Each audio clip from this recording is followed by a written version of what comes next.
Mejor un poco más cerca. Solamente para ubicarme, ¿cuántos de los que están aquí presentes en el auditorio son músicos, enseñan música o tienen alguna práctica musical? ¿Pueden levantar la mano? Ok, muy bien. ¿Docentes de música? Correcto. ¿Y músicos, es decir, que tocan un instrumento o están en una agrupación coral o una agrupación instrumental? Ok. Bien. Vamos a hacer la prueba si es que puedo correr al medio, porque esto no da. Allá.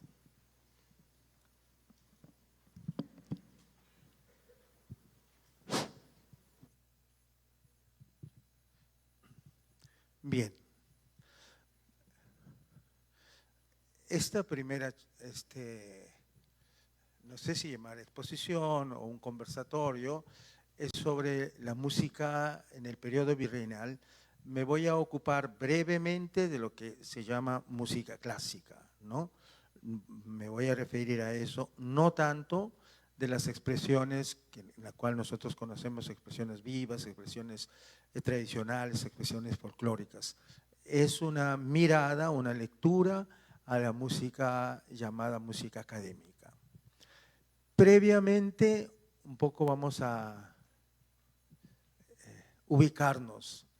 ¿Cómo es que llamamos a esto? ¿Por qué lo llamamos? Según el contexto histórico-cultural, música antigua, o sea, la música virreinal está considerada dentro de lo que es el concepto de música antigua. ¿Y qué es música antigua? Desde el periodo medieval, renacentista y el periodo barroco. ¿Cómo llegamos, digamos, les vamos a dar una partitura? ¿Cómo llegamos a una partitura? ¿Cómo es el proceso histórico en que se llega a escribir y a trasladar lo que suena en algunos códigos? ¿Cómo llegamos? Vamos a tratar de explicar y ojalá que se pueda lograr. Y está en camino un órgano electrónico, un poco para ver y entender más directamente cómo es este proceso.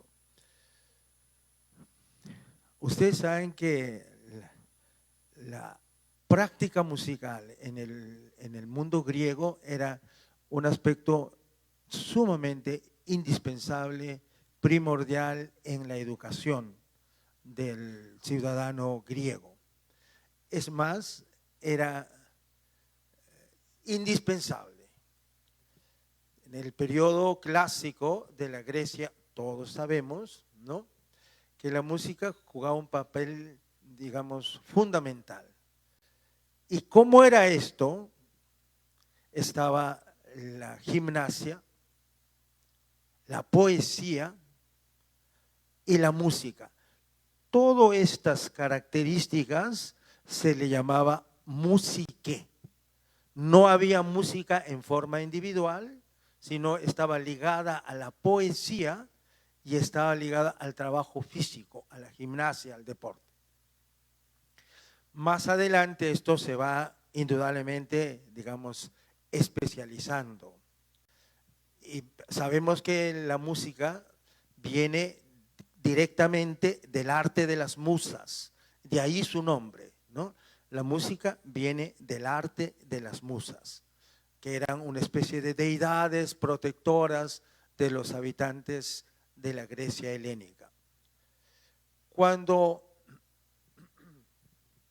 llega el periodo de la conquista romana, en el sentido geográfico, político, pero es la conquista cultural de Grecia hacia Roma, y más adelante viene el cristianismo. Entonces, ahí tenemos dos fuentes indispensables a lo que nosotros llamamos la cultura occidental, ¿no? La fuente greco-romana y la fuente, digamos, cristiana con todo el pensamiento hebreo. Y esos son los dos pilares a la que se forma y se construye la cultura occidental. ¿Qué pasa con la venida del cristianismo? Se va incorporando en las prácticas musicales las tradiciones que ya los pueblos griegos y los pueblos romanos tenían. ¿Y cuáles eran ellas? Dos aspectos indispensables, en la parte instrumental y en la parte vocal. La parte vocal estaban los famosos coros en la Grecia antigua, que estaba muy ligada al texto. Es más, el texto era más importante que la línea melódica. Ese concepto luego se va a desarrollar ampliamente en el periodo, digamos, del canto gregoriano, en donde el canto gregoriano, lo importante, indispensable, es el texto, el mensaje del texto y no el aspecto melódico. En estos tiempos tiene no solamente un valor histórico, también tiene un valor artístico, ¿no? Ahora el canto gregoriano tiene otra connotación porque está fuera de otro contexto. Y en el mundo griego había muchas manifestaciones que fueron tomadas por todos nosotros, ¿no? Por el mundo occidental. Y los términos y todo han sido recogidos y los conceptos. Como la música estaba muy ligada a la danza, por ejemplo, ¿alguien dirige alguna agrupación? Por favor, ¿puede levantar la mano? ¿O ha dirigido algún coro, una orquesta? Por arriba. Por ejemplo, un director levanta para que empiece el canto a sonar, se levanta la mano y al mismo tiempo cae la mano. Empieza a sonar cuando cae la mano, ¿no? Ese es un concepto griego y no viene de la música, sino viene de la danza. Arsis es levantar, arsis. Ese es arsis. Y este es un concepto del ballet, de la danza. Siempre están ahí. Arsis, y cuando baja es tesis. Arsis, tesis. Y suena la música no en arsis, sino en tesis. Por ejemplo, los ritmos también son ritmos que nosotros tenemos compases simples, compases compuestos de 3/4, 4/4, 6/8, ¿no?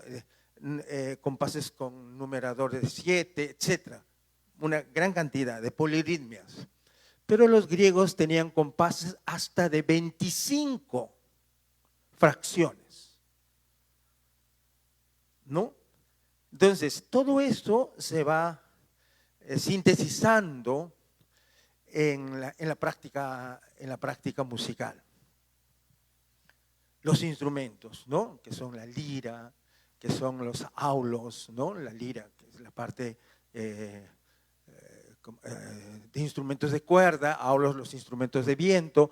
En el mundo romano esto crece muchísimo porque la música es parte fundamental, sobre todo en las conquistas, en las campañas bélicas, etc.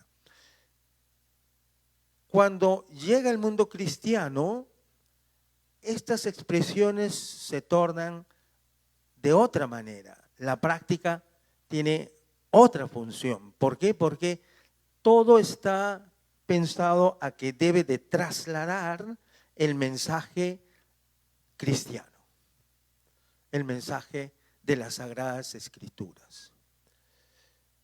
Y nace lo que es el canto en la iglesia. Y esto es un canto monódico. ¿Qué significa un canto monódico? Mono uno. O sea, una línea de notas, no varias notas. empieza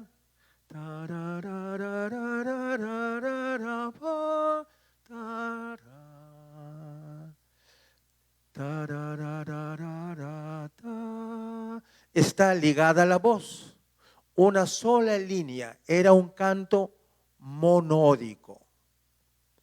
Este canto monódico se practicó muchísimo en el mundo cristiano, ¿no?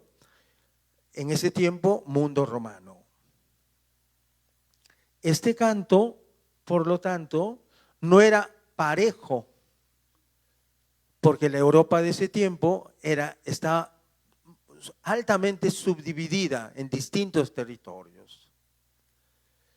Por lo tanto, hacía falta para la iglesia unificar todas estas expresiones musicales. En el siglo IV, San Ambrosio, que viene a ser el obispo de Milán, hace la primera compilación, la primera recopilación de cantos monódicos para unificar los cantos en su obispado.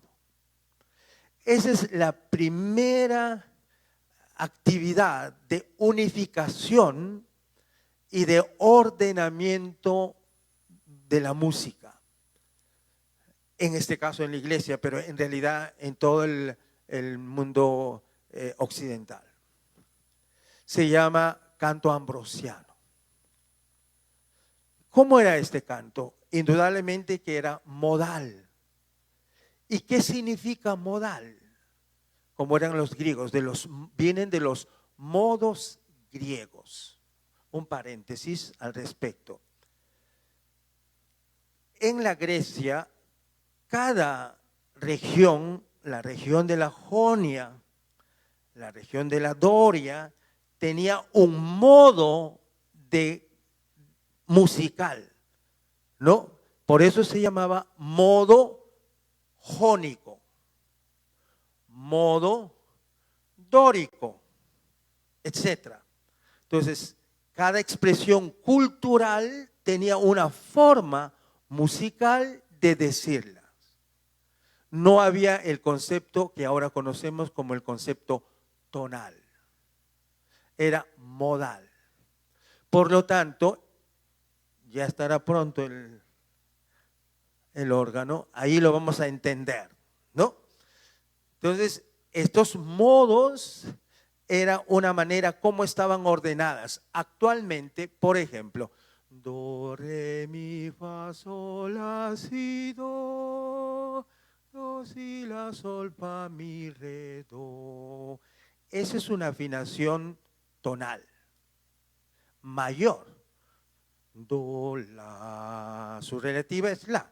La, si, do, re, mi, fa, sol, la, sol, fa, mi, re, do, si, la. Ese es menor. Más triste. La, si, do, re, mi, fa, sol, la, sol, fa, mi, re, do, si, la. Menor en el concepto tonal. Pero ¿qué hace esto? Que define este concepto, séptima nota. Vamos a hacer una atención así cuidadosa. La, si, do, re, mi, fa, sol, la, sol, sol, la, sol, fa, mi, re, do, si, la. Esa no tiene sensible. Después les explico qué es eso. Pero ahora lo voy a cantar. Esa misma escala con una sensible. La, si, do, re, mi, fa, sol, la, sol, fa, mi, re, do, si, la. Sin sensible. La, si, do, re, mi, fa, sol, la. Con sensible. Sol, la. La sensible está más cerca de la última nota. Cambia. La atmósfera cambia. Para entender mejor, el mundo pentafónico, do, sol, sol, no, sol, la, sol, mi, re, do, la, sol, sol, la, sol, sol, sol, mi, re, do, la, sol, la, un guainito, porque está en un modo pentafónico. Esta forma, o sea, nuestras expresiones ancestrales han utilizado el modo pentafónico, es que la forma pentafónica, pero no solamente eso, sino varias, pero generalmente, volviendo a los griegos, entonces esta es una forma, cada pueblo tenía una manera musical de decirlas. Bien, San Ambrosio hace una recopilación de sus cantos, pero la iglesia romana era grande, enorme, hasta que aparece otro personaje importante en la historia de la civilización occidental, que es San Gregorio. San Gregorio el Magno, el Magnífico, siglo VI. ¿Qué hace Gregorio? Unifica el canto y ordena de tal manera que todas las expresiones musicales en el periodo de San Gregorio se le conoce como canto gregoriano, ¿no? ¿Qué es lo que más conocemos? ¿Alguien ha escuchado un canto ambrosiano? Casi no. ¿Cuántos hemos escuchado el canto gregoriano?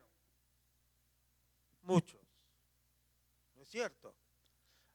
Y por los años 1990 y tantos, ¿no? Los monjes de Silos, unos benedictinos, hacen unas grabaciones que ganaron el disco de oro, el disco de platino, porque eran composiciones, cantos gregorianos, que tuvo una enorme aceptación en el mundo moderno, en la Europa, Estados Unidos, Canadá y Latinoamérica, los famosos monjes de Silos españoles. Un pariente le hace una entrevista y le preguntan, ¿cómo hace tanto para poder lograr? ¿Cuánto practican? Media hora. ¿Cómo que media hora? Sí, pero hace más de 10 siglos. No es cierto, porque ellos se levantan temprano y hacen el canto siglo tras siglo, porque tiene otra finalidad. Entonces, con Gregorio la música cambia y se empieza a escribir la música, ¿no? Y tiene dos maneras de escribirse, ¿no? En forma neumática, con figuras, y en forma con las notas propiamente. Pero no se logra tener una unificación total hasta el siglo X, siglo IX, siglo X, que aparece Guido de Arezzo, un personaje importante. ¿Quién es este personaje? Es un monje dominico que escribe un verso, una oración a San Juan, del cual vienen el nombre de las notas. Dice, ut quen an laxis, re sonare fibris, mi ragestorum, fa mulitunorum, sol bepoluti, la miserere sante Johannes. Ahí están los nombres de las notas. Ut, re, sona, mi, fa, etc. Él escribe esto. ¿Quién es? Guido de Arezzo. Es por eso cuando ustedes ven un crucigrama, dice antigua nota do, ut. Muchas veces encontramos eso. Y con él empezamos a codificar la música, a encontrar la altura de las notas y empiezan a escribirse un bigrama, 2 líneas, un tetragrama, 4 y finalmente un pentagrama. Y esas 4 líneas es en donde se han escrito toda la música de 10 siglos. Dijimos que la música que era monódico. A esta forma, a este concepto se llama la textura musical. ¿Qué es la textura? Es decir, ¿cómo está hecha la música? ¿Es a una voz? ¿A 2 voces? ¿A 3? ¿Tiene armonía? ¿Tiene acompañamiento? A eso se llama la textura. Es cuando alguien coge y mira, por ejemplo, ¿me permite? ¿Se puede poner de pie? Venga. Yo digo, qué bonita textura, parece hindú. ¿No es cierto? Fino. Uno palpa y dice, es la textura. Me gusta esta textura. Es decir, ¿cómo está hecho este material? Gracias. Y así encontraré. Y en la música esa textura son 3 tipos de textura. Monódico, una sola línea. Polifónico, 2 o 3 sonidos simultáneos. Y armónico, más sonidos con acompañamiento que obedece a unas reglas y a unas formas. Estamos todavía llegando a la música medieval. De ahí vamos a correr. Pero esta primera parte hay que tener cuidado, a entenderla un poco. Siglo X. En el siglo XIII, XII y XIII, cuando están dándose los primeros pasos para la construcción del Tahuantinsuyo, en Europa musicalmente se empieza a componer música a 2 voces, es decir, recién en ese siglo nace la polifonía. Antes solamente era canto monódico, tanto vocal como instrumental. Una sola línea. Y los instrumentos repetían, duplicaban esa línea. En el mundo griego había una voz que podía hacerse. Eso se llamaba heterofonía. Una voz que no calzaba o que no era dentro del concepto monódico y aparecía por ahí para enriquecer la música, se llamaba heterofonía. Pero a partir del siglo XII, siglo XIII, se empiezan a escribir en forma polifónica.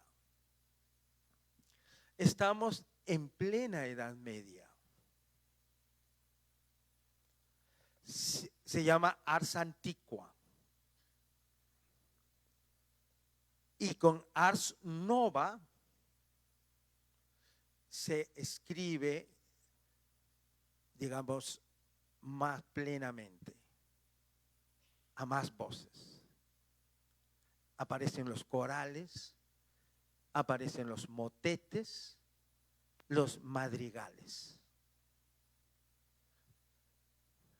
Ese se llama Ars Nova, Ars Antigua, Ars Nova.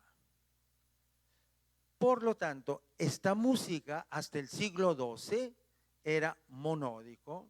A partir del XIII empieza a ser polifónico.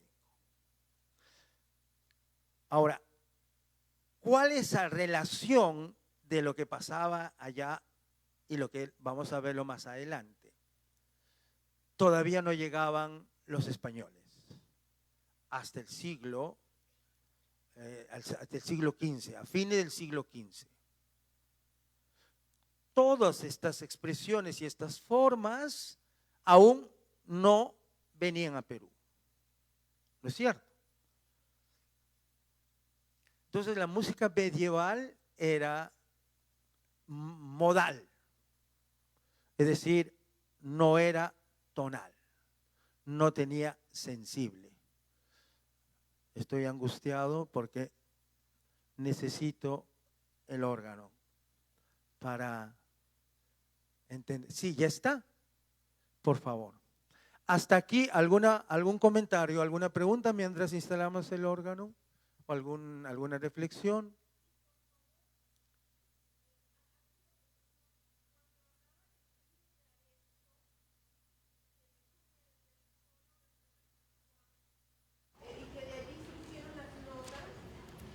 Sí. ¿De dónde le salieron las notas? ¿Fue simple inspiración? Ya, gracias. ¿Cómo es? Claro, es verdad, porque a Gregorio le decían que había una especie de Espíritu Santo, una palomita que le dictaba las líneas melódicas y él las escribía, ¿no? Es un concepto como en Venezuela, ¿no? Había una palomita que la inspiración. Es cierto. Ya era una expresión que ya se practicaba en el Vaticano. Bueno, no tanto como eso. Efectivamente, tiene razón. ¿Cómo es que aparece? Ya, no tengo la partitura, hubiera traído, ¿no? Pero ahí está escrito, la partitura está. Ut empieza justo en lo que ahora se llama nota do. En el do central empieza ut quen laxis, una línea melódica que canta ese texto. Y cuando dice resonare, empieza en la nota re. Mira gestorum en la nota mi. Fa mulitunorum en la nota fa. Y entonces, al mirar el comienzo de los versos, ¿no? Que era primer verso, segundo verso, tercer verso, etcétera, había la famosa escala do, re, mi, para entender.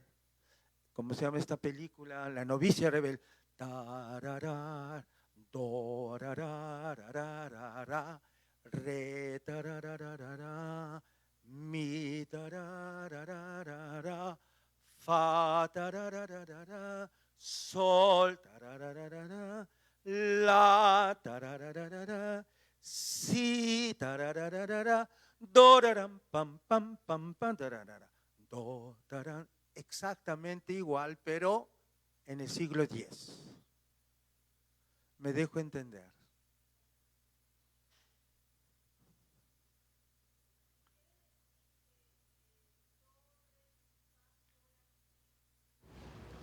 O sea, ¿existían o fue él quien decidió? Él, con él aparece. Con él. Con él. Ya. Sí, con él. ¿Y por qué es Guido de Arezzo? Porque en esos tiempos los nombres se relacionaban del lugar donde nacía. Francisco de Asís, Guido de Arezzo, en función del lugar de donde provenía.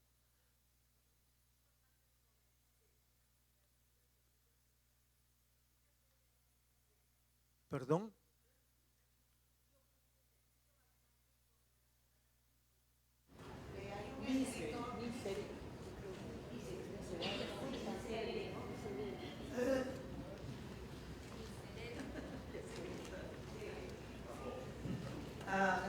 Que yo escucho bastante sobre la palabra miseri a un escritor, ajá, claro, yo no sé música, así que sobre la curiosidad, ¿no? pero la toman como una cuestión así media escondida, algo que no se puede, que no se ha escuchado completo, que no ha sido descubierto, las notas que la representan, ¿no? Esa es mi curiosidad.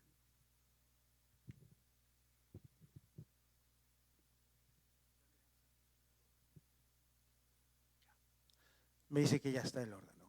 Okay. Miserere es un término latino, ¿no? Es una especie de misericordia, es una forma. Tiene razón. Por ejemplo, Mozart, cuando un día visitó el Vaticano, y es por eso muy famoso el Miserere, escuchó un Miserere, una canción, una forma, ¿no? Es como decir un Santos, un Aleluya, Miserere. Y estaba, digamos, prohibido, no prohibido, sino muy celosos, no hacían que esta música, la partitura, la música, saliera de la Capilla Sixtina. Cuidaban muy celosamente.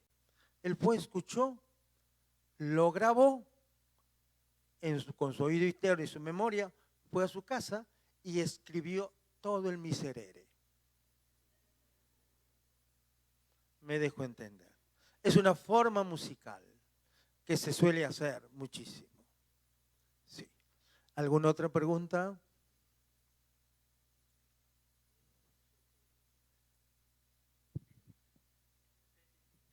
Motete. Brava la pregunta. Motete es una forma, un estilo de composición con texto sacro. Madrigal es una composición con texto, bueno, ahora tiene otra connotación, profano, no sacro. La poesía trovadoresca de los juglares, Minnesänger, Mastensinger, troveros, se escribía en forma de madrigal.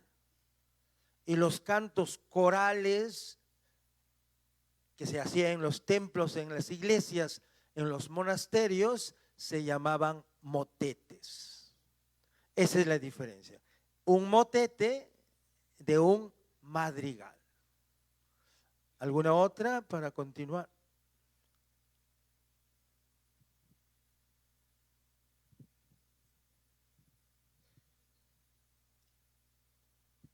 Sí, ¿qué tal? Buenos días. Me llaman Lois y bueno, mi pregunta es la siguiente.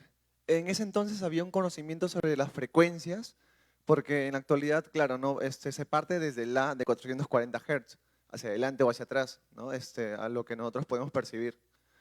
Y en ese entonces, ¿cómo hacían para hacer un parámetro sobre do, re, mi, fa, sol, la, si?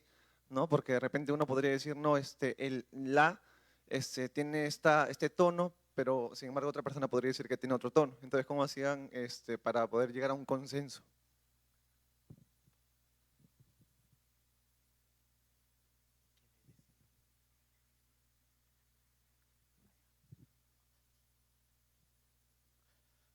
Bien.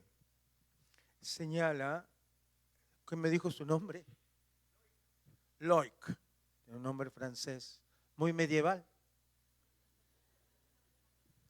Sí, es que cómo se definía la altura de las notas, y tiene toda la razón, porque había muchísimas, y se ha demorado muchos siglos para lograr el la, o que ahora nosotros llamamos como 440, porque cada país tenía su propia afinación, su propia altura. Los instrumentos no sonaban do y el do en todas partes. Ahora dice do y ya sabemos que va a sonar igual aquí en China y etcétera, ¿no? Donde está los coronavirus. También, ahí también. Ha sido un proceso larguísimo hasta el siglo XVIII, XIX. Todos esos instrumentos tenían su propia afinación, pero ha ido unificando los órganos hidráulicos que vienen desde Egipto. Los órganos que están en las iglesias sí tenían una altura similar, ¿no? Entonces a partir de ahí, pero no las violas, los violines, los chelos, los contrabajos, laúd, todos tenían otra altura. Ahora todo está unificado. Pero así es un proceso de muchos siglos. ¿Está bien? Ok. Bien, entonces ya está, esta es la clavinova. Sí. ¿Está Ricardo? Ya está. Okay. Bien. Pasemos al Renacimiento.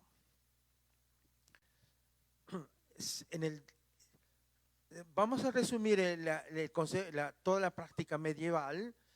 El centro de todo, absolutamente de todo, era el concepto y la mirada y la relación con Dios. Todo. Todo giraba, no solo la música, absolutamente todo, en especial la música. Con el Renacimiento cambia esa lectura. El centro de la lectura de las actividades viene a ser el hombre. Es por eso que es la época del humanismo. ¿Es cierto? Entonces el hombre se mira y se piensa y construye. Entonces por eso el renacimiento es de volver a renacer. Regresan al siglo IV de la Grecia, es el siglo de oro de Pericles. Se van a recordar de los locos Adams. Había un personaje que se llamaba Pericles. Si se olvidan, el personaje central del siglo de oro es el gobernador, Pericles, en donde ahí llegó a su más alto nivel todo el desarrollo cultural del mundo griego. En el siglo XVI se regresa a las fuentes de la Grecia y se retoma todo eso. Y por eso se llama renacimiento. Se vuelve a nacer. Es el siglo de oro. Pero al mismo tiempo es siglo de oro de la polifonía vocal. Es el siglo en donde el canto a varias voces llegó a su más alto nivel. Corales, motetes, madrigales, 4 voces, 5 voces, 10 voces, 12. Hay uno que se llama Deo Gratias, que está escrita en 33 voces y en 33 lenguas. Dios no lo entendería. Muchas lenguas, muchas voces. Complicado. Y después eso da origen a una reacción musical. Entonces, el Renacimiento es una expresión muy importante. Ahí sí nos vamos a detener un poco porque sí tiene una conexión con América. Es la época de la Ilustración. Recordemos que en 1517, un 31 de octubre, Martín Lutero, en la catedral de Wittenberg, coloca sus casi 94, 96 observaciones. A partir de ahí cambia todo el concepto. Todo. ¿No es cierto? Esa es una época que ahora en 1917, el 2017, se celebró los 500 años de la famosa Reforma. Eso fue en 1517. Eso cambió la mirada y la lectura. Bach es luterano. Y todo el pensamiento de Bach en su música traslada el pensamiento luterano. Vivaldi es católico. Todo el pensamiento de sus 4 estaciones de Gloria, el Kyrie, etcétera, etcétera, tiene esa proyección, esa ruta. Händel es anglicano. El Aleluya, el Mesías, los juegos artificiales, el water music, todo eso de Händel tiene una carga anglicana, porque vivió en las cortes de Inglaterra. ¿A raíz de quién? De Lutero, que hace una revisión, una nueva lectura del hombre frente a la Biblia. No entramos en cuestiones de carácter religioso, es un tema complicado, ¿no? Eso pasa en el Renacimiento. Entonces, es cuando el hombre se descubre a sí mismo, es un enorme florecimiento de las artes, una liberación en todo sentido. El hombre del Renacimiento era un hombre con una enorme felicidad intelectual, espiritual, artística. Nacía absolutamente todo, en la pintura, en la literatura, en la música, en el teatro, todo. Uno hace mirada, Velázquez, Rafael, Leonardo, Calderón de la Barca, todos los grandes literatos, Shakespeare, todo es producto de esta forma de mirar. Y eso pasa también en la música. Es por eso que se hacen estas composiciones a muchísimas voces, con gran riqueza. Bien.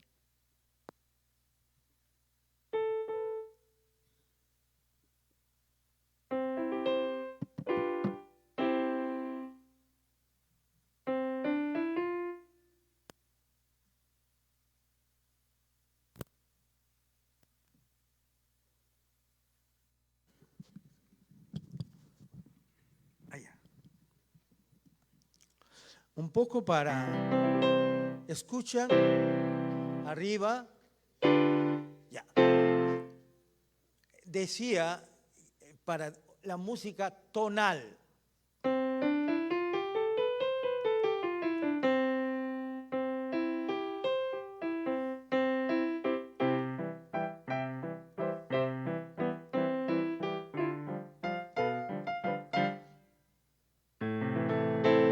Ese es un concepto mayor, pero tiene su relativa que se llama menor.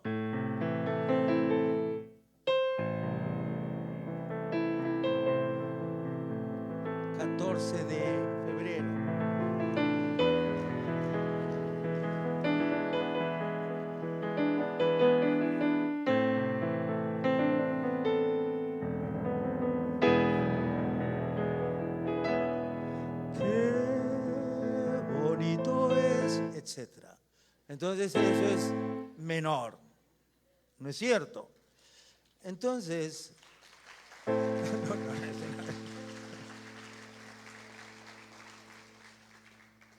cuando escuchamos en la parte de lo que señalaba,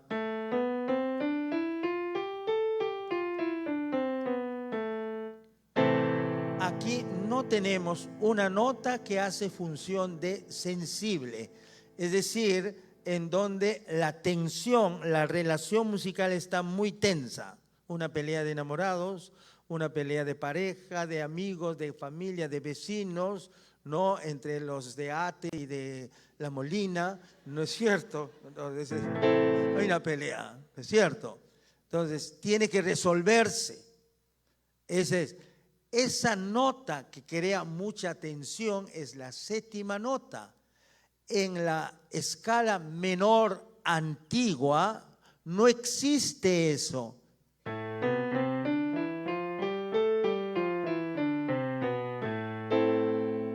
Y si yo lo pongo esto,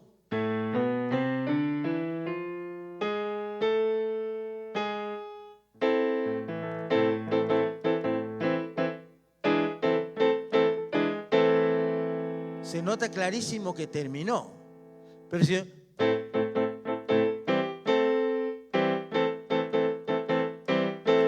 forzado.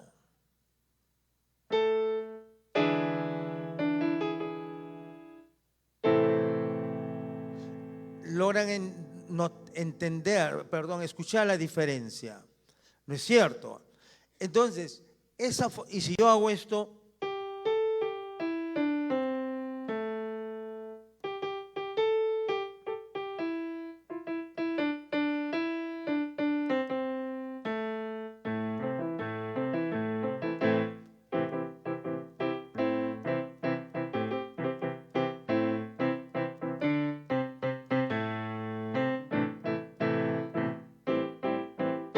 me estoy inventando, ¿no? Esto suena a música pentafónica. Y si alguien tiene un instrumento en casa, todas las teclas negras es pentafónico. Ahí está la escala en modo pentafónico. Toda. ¿No es cierto? Entonces, esta forma de entender la música es mucho más que una cuestión teórica. Entonces acá, do, re, mi, fa, sol, la, si, do, si, la, sol, fa, mi, re, do. Son las 7 notas con sus respectivas alteraciones.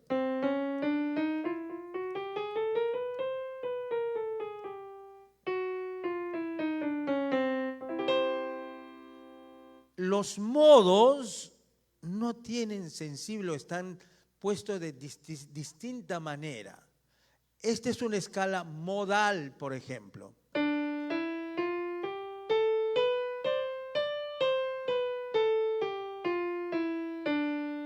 ¿Les es familiar? No. ¿No es cierto? Escuchen.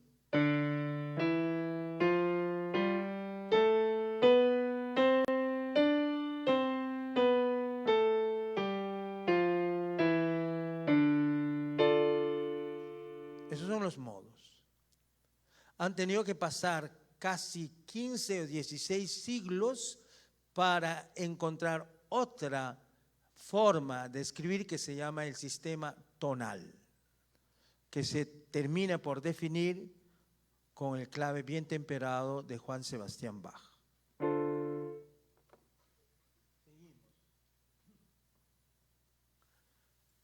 Viene ahora el barroco. Este periodo sí es muy importante. ¿Por qué? Porque es en este periodo en donde se desarrolla toda la música que nosotros tenemos, ¿no? Conocemos la música virreinal, la música barroca en el Perú.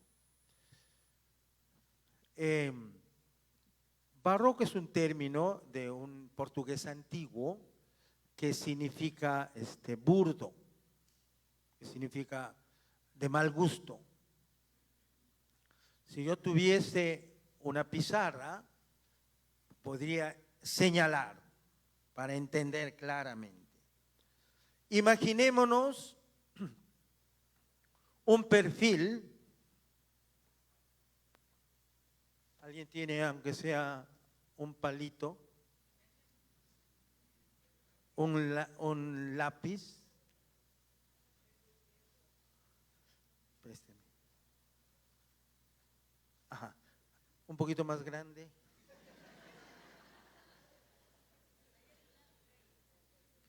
Brava. Acá hay uno. Muchas gracias. Si yo dibujara un perfil,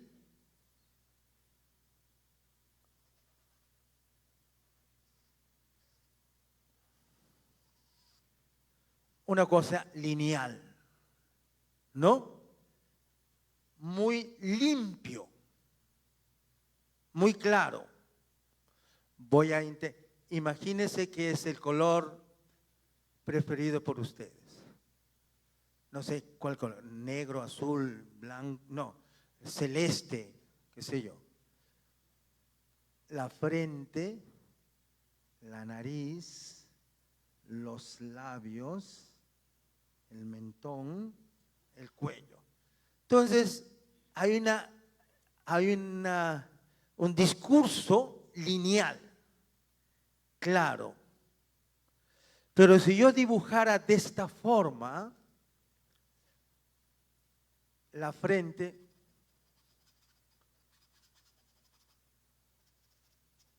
la nariz,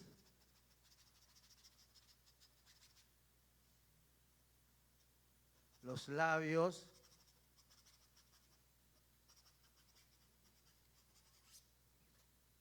muchas líneas, ¿no es cierto?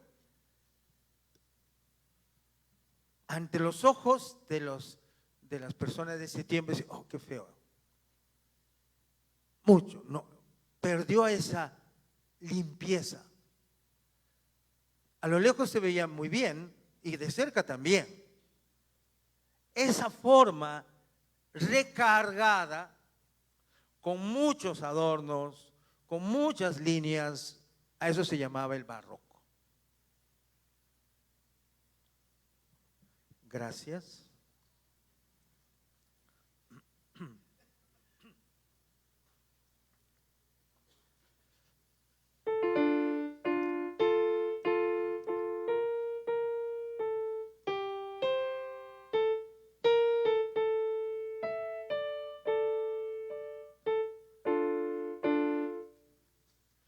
Voy a intentar hacer un ejemplo vocal.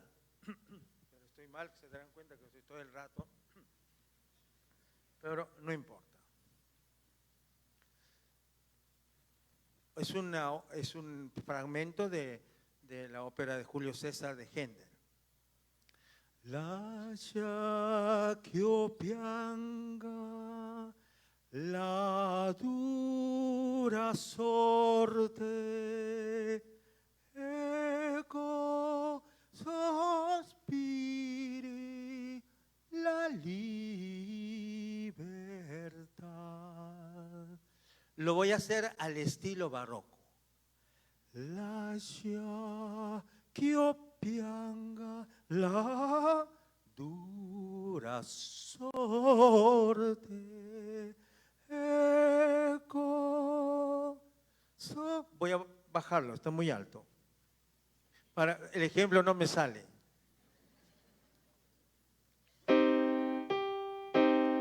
Lascia,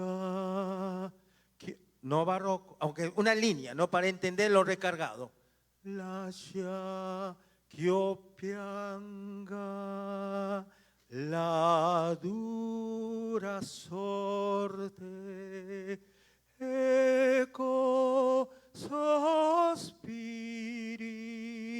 la libertà. Lo voy a adornar.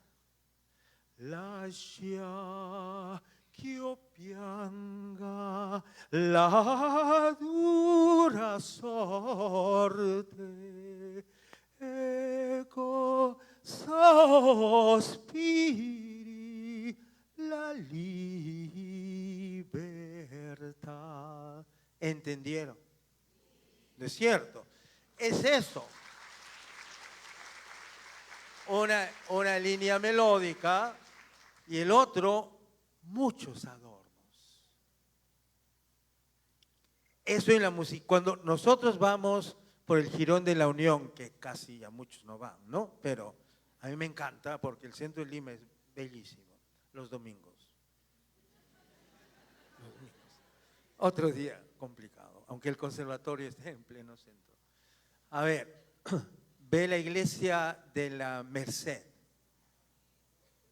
Todo ese bellísimo. Barroco peruano que les llamaban churrigueresco. Sí. Barroco peruano que le llamaban churrigueresco. Y encontramos, si uno ingresa a los distintos, Santo Domingo, San Francisco, San Pedro, encontrarán en la arquitectura cosas muy bellas, con múltiples adornos, ¿no? Recargado, pero bello. Entonces, en la música pasa lo mismo. En la música hay eso, lo que acabo de decirlo vocalmente. Ahora,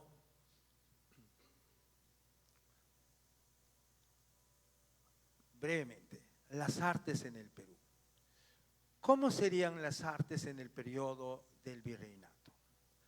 Como decimos recientemente, estaba altamente ligado al concepto religioso. Angelino Medoro, este gran pintor, que pinta cuadros religiosos.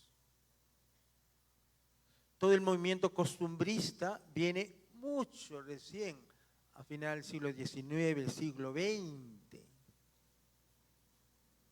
La literatura religiosa, no olvidemos que San Martín, Santa Rosa, Santo Toribio de Mogrovejo, 4 santos, y siguen apareciendo más santos, ¿no? Santa Catalina, ¿quién es de Arequipa? ¿Cómo se llama la que está en proceso de Sorana de los Ángeles Monteagudo?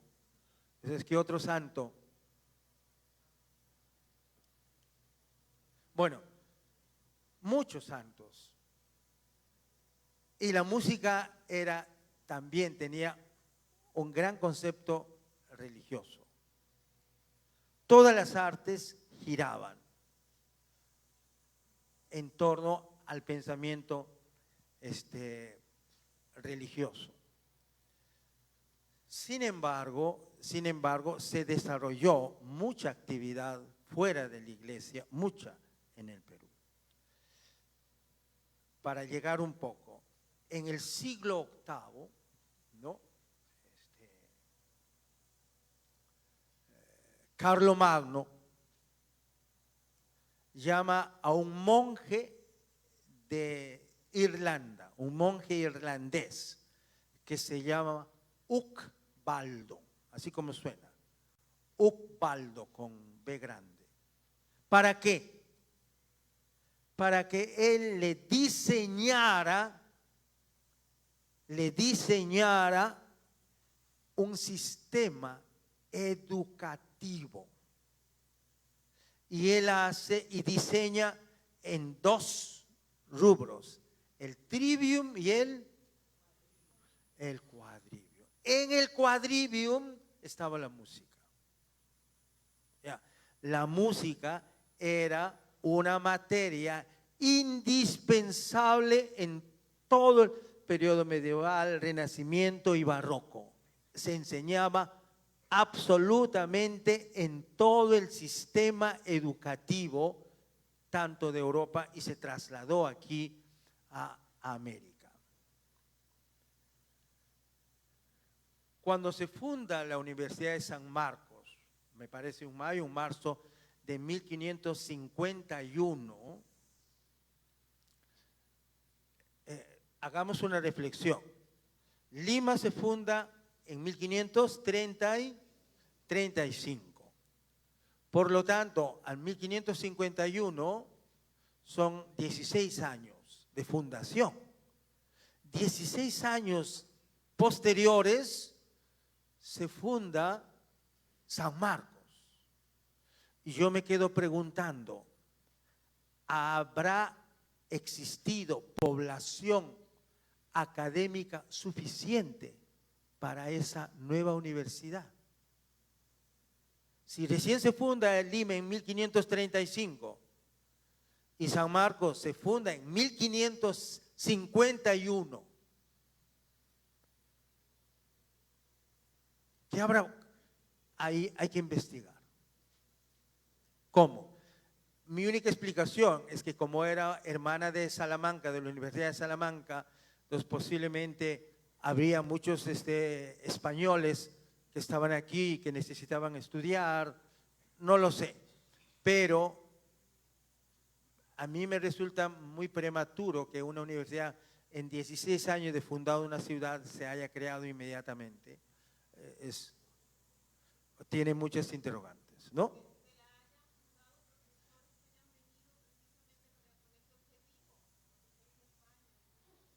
Puede ser. No tengo yo una respuesta. Muy bien. Entonces,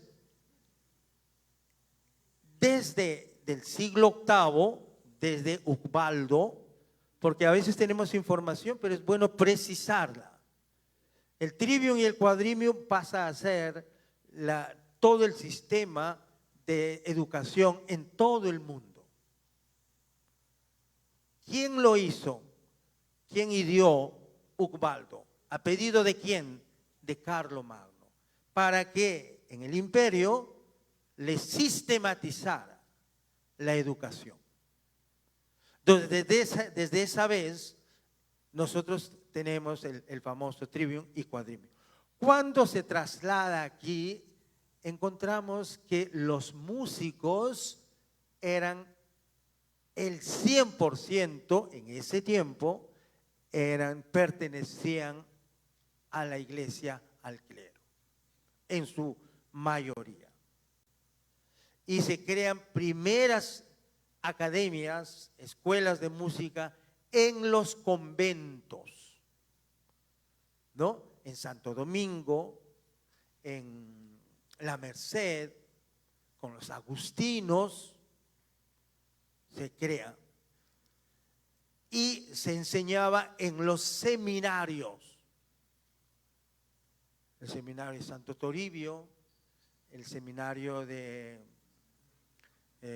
¿cómo se llama el seminario de del Cusco? San Antonio, no, esa es la universidad. San Antonio Abad del Cusco es el nombre de la universidad, pero no recuerdo el nombre del seminario. También, muy bien. Y en todos los seminarios de Lima, Arequipa, Trujillo, Huamanga, Cusco, Huánuco, Cajamarca, se enseñaba la música fuertemente. Y el canto gregoriano era una práctica sumamente, digamos, generalizada. Entonces la música está muy presente, pero ligado a todo, generalmente a la iglesia. Cusco. A ver, ¿cuántos conocen Cusco? Levante la mano. Bravísimo. ¿Cuántos quieren conocer Cusco? Todos. ¿Quiénes conocen la capilla de Andahuaylilla? Bravo. Arriba, excelente. Y se llama la Capilla Sixtina de América. Muy bien. Por favor, podemos. ¿A qué hora es la pausa? 11. Ok. Entonces, me parece que no nos. Ahí está. Perfecto. Miren ustedes. En la capilla de Andahuaylillas, que está a una media hora del Cusco, ¿no? Juan Pérez de Bocanegra, un sacerdote, unos dicen que es franciscano, por el cual yo me inclino, otros dicen que es jesuita. ¿Es jesuita o franciscano? Más parece franciscano, por la forma como él trabajaba. En 1631, ¿podemos poner el Hanaj Pacha, por favor? En el otro.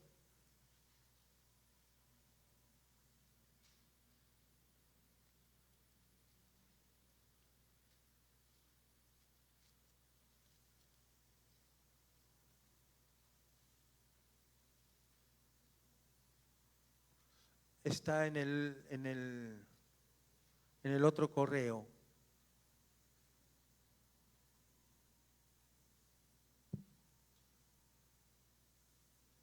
¿Está? No está.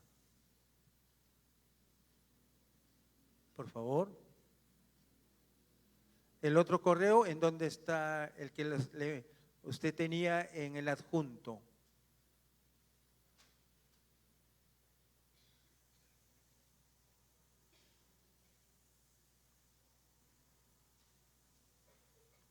Bueno, por favor, ahí está. Ahí está. Empezamos. El tema central. Hana Pacha Kusikoimni dice, primera composición polifónica hecha en el Nuevo Mundo. Este es un dato sumamente importante que como peruano debemos de tenerlo muy claro. La primera composición polifónica, no monódica, polifónica, a varias voces, hecha en América, es el Hana Pacha, en el año de 1631. El autor es Juan Pérez de Bocanegra. Hasta en los años 80, 90 se conocía como autor anónimo, pero ahora es. Él señala, él escribe un libro, ahorita hablamos de Pérez de Bocanegra, y en el título del libro está esto, parte de un libro titulado Ritual, Formulario e Institución de Curas para administrar a los naturales de este reino, para administrar, es dar, ¿no? Los santos sacramentos del bautismo, así está escrito, confirmación, Eucaristía y viático, penitencia, extrema unción y matrimonio, con advertencias muy necesarias, punto, por el bachiller Juan Pérez Bocanegra, presbítero en la lengua quechua, general examinador en ella y en el aymara, en este obispado, beneficiado propietario del pueblo de San Pedro de Andahuaylillas, La Chica, ¿no? Así dice el título del libro que escribe Juan Pérez de Bocanegra. Ahora bien, ¿quién es Juan Pérez de Bocanegra? Juan Pérez de Bocanegra es un sacerdote, posiblemente español, de altísima formación intelectual. Enseñaba latín en la Universidad de San Marcos, en el tiempo que estaba acá, y luego fue trasladado a la ciudad del Cusco. Él era además el cantor, es decir, era el maestro de capilla de la Catedral del Cusco. Y luego fue encomendado como párroco de Andahuaylillas, este famoso pueblo que está muy cerca. Y cuando uno entra a la capilla de Andahuaylillas, ¿qué es lo que nos llama la atención? Los cuadros. Y esto es obra de él. Él manda pintar porque es una forma de evangelizar. Cada cuadro expresa un mensaje y él manda. Y cuando uno entra, es una cosa que te emociona muchísimo. Es una belleza. Entonces, él compone Hana Pacha. Creo que les hemos dado la partitura, ¿no es cierto? Muy bien. Para terminar, todos se van a ir cantando el Hana Pacha. ¿Es verdad? Es verdad. ¿Por qué? Porque este es un documento histórico en donde todos los peruanos debemos de conocerlo y saber, porque es la primera pieza polifónica hecha en América, del cual debemos de sentirnos sumamente orgullosos. Bien, Entonces, este es un texto que está dedicado a la Virgen. Tiene 20 textos, 20 estrofas. Unos dicen 16, pero anoche que estaba leyendo para dar esta información, en varios de los que he consultado dice 20, más dice 20 que 16, ¿no? Entonces, Hanak Pacha Kusikuinin, Waraj Jachta Muchas Haiki, Yupairuru Puko Malki, Runakuna Suya Kuinip, Kalpanakpa Kemikuini, Wayas Haita.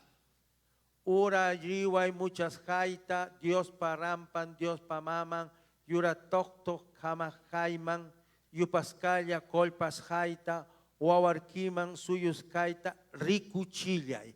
¿Vemos la traducción, por favor?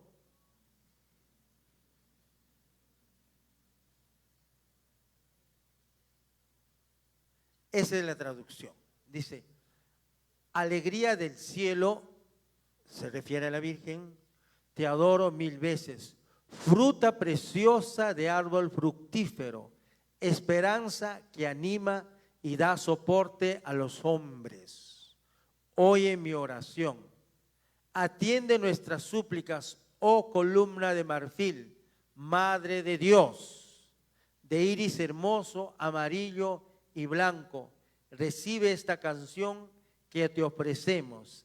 Ven en nuestra ayuda, muéstranos el fruto de tu vientre. Entonces,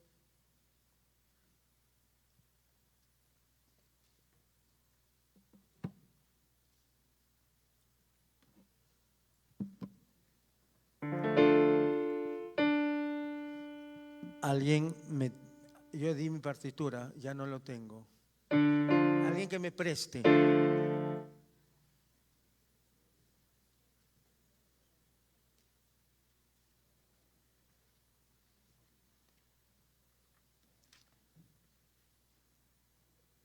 Voy a tocar la línea melódica de las 4, porque están agrupados en 3 grupos de 4, ¿verdad?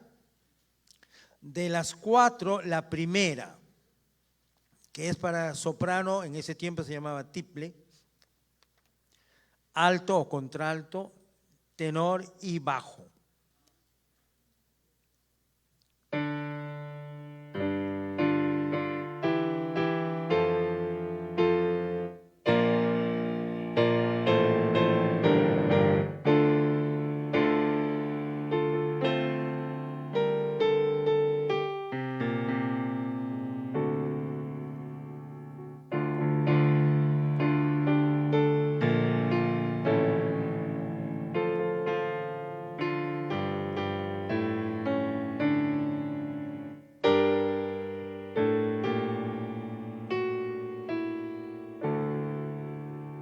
Eso era. Lo vuelvo a tocar. ¿Quiénes han cantado el Janapacha? Alguien que esté en el coro, levante la mano. 1, alguien arriba. Ajá. ¿Alguien más por aquí? No, pero ahora lo vamos a cantar.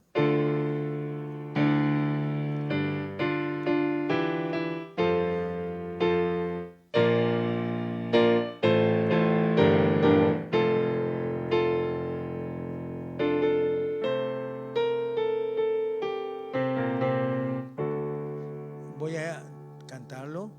Janapacha kusikuini, warajachta muchas haiki, yupairuru pukohmalki. Estoy en la segunda parte, 1, 2, 3, en el cuarto compás.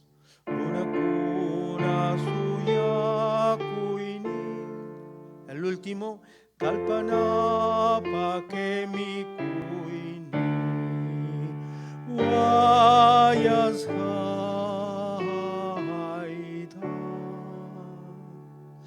Esa era, pero eso se repetía 20 veces. Pero con 20 textos.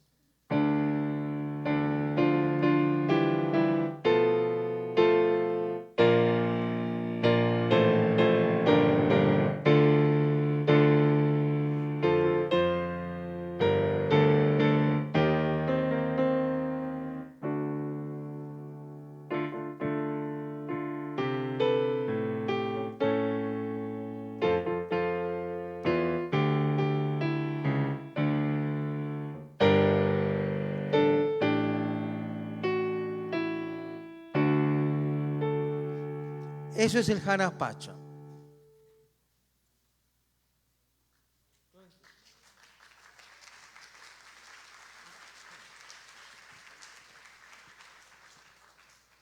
Volviendo a Hanapan.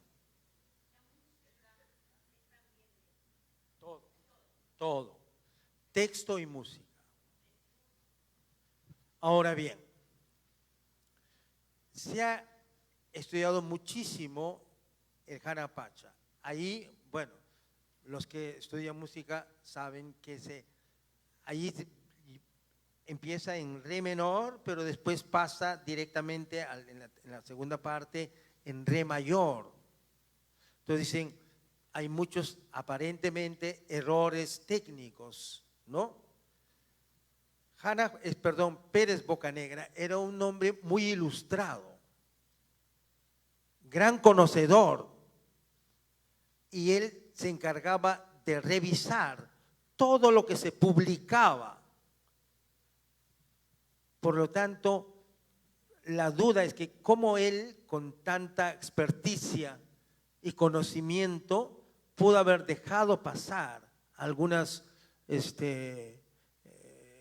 errores, si se quiere llamar así. Entonces, muchos investigadores creen que es un indio o un habitante del lugar, del seminario, que ha escrito y que Pérez Bocanegra lo ha adoptado. No se sabe, pero lo cierto es que en este libro está la partitura, están todo el escrito cuya autoría, ¿no?, de este libro, que tiene un título larguísimo, es de Juan Pérez de Bocanegra, 1631. ¿Qué pasaba en la Europa de ese tiempo? Una de las primeras óperas, ¿no?, Eurídice, etcétera, son óperas que se hacen en 1600. Son las primeras óperas que aparecen en Europa. El lamento de Ariana de Monteverde es mucho más adelante, solamente queda la famosa aria de Lasciatemi morire. Entonces, todas esas en Europa ya había pasado San Francisco, ya había pasado muchos compositores del periodo medieval, había pasado ya la poesía trovadoresca, ¿no? Y el siglo XII y siglo XIII, la época de los romances. ¿Qué es esto? Es cuando los pueblos se van definiendo en su autonomía y rompen con las lenguas que son, digamos, imperiales, rompen con el latín y le dan mucha importancia a su propia lengua, y para fortalecer y para darle, digamos, una alta estima y consideración, las obras literarias más importantes son escritas en su propia lengua. Canción y muerte de Rolando, El anillo de los Nibelungos, ¿no? El poema del mío Cid, son escritas en español, en el francés, que ya se va definiendo, y en las lenguas alemanas. Rompen con el latín, se hablan a sí mismo.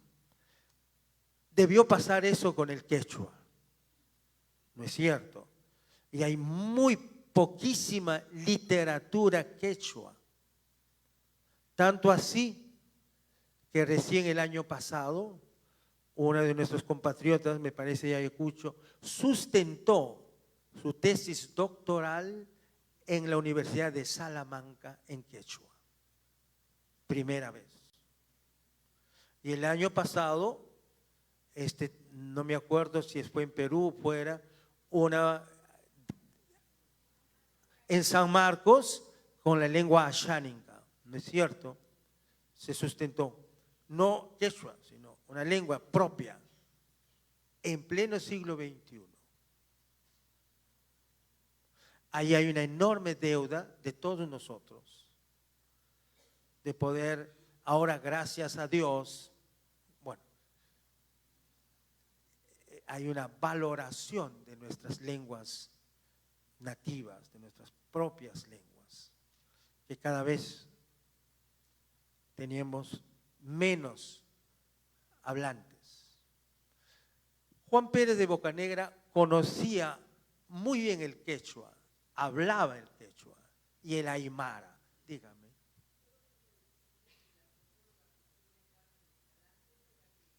Sustentó su tesis en quechua en Sevilla, su tesis de doctorado. Así es. Fuerte para que todos lo recordáramos. ¿Podría repetir el nombre? Claro que sí, la doctora Carmen Escalante, cusqueña que sustentó su tesis en quechua en la Universidad de Sevilla, defendiendo su doctorado. Muy bien. Es una cosa, al leer eso me impactó muchísimo, ¿no? Que es realmente un aporte en la valoración a la cultura nuestra.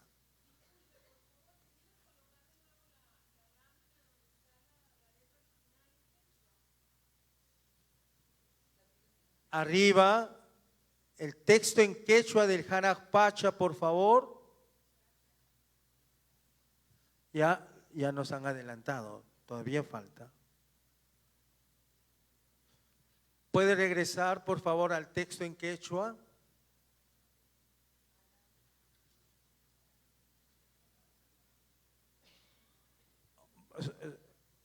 Eso, más ahí.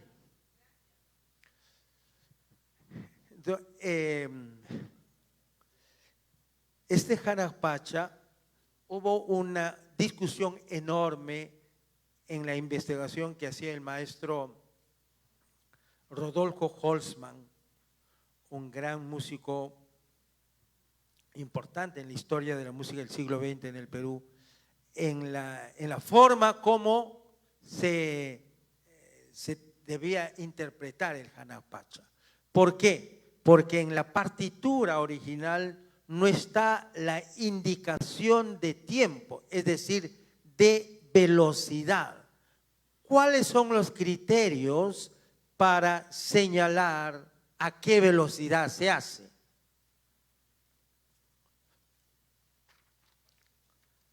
Aquí y en todas las partituras no está la velocidad. Generalmente puede decir allegro, moderato, vivace, presto, prestissimo, adagio, andante, ¿no? Larghetto, no es que se tienen que ir, larghetto, largo, ¿no es cierto?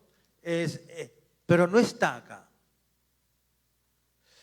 Entonces, los investigadores señalan de que esto era un canto procesional, es decir, para llevar en alguna imagen, indudablemente de la Virgen, pero hay muchas imágenes, la Virgen del Carmen, la Virgen de las Mercedes, la Virgen de Fátima, la Virgen de los Reclusos, etcétera, etcétera. ¿No? ¿No es cierto? Hay muchas imágenes que llevan el nombre de la Virgen. Indudablemente una de ellas habría sido.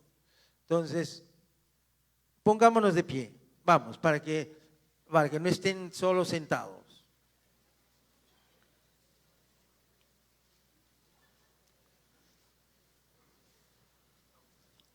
Eso, vamos. No se demoren tanto. Arriba.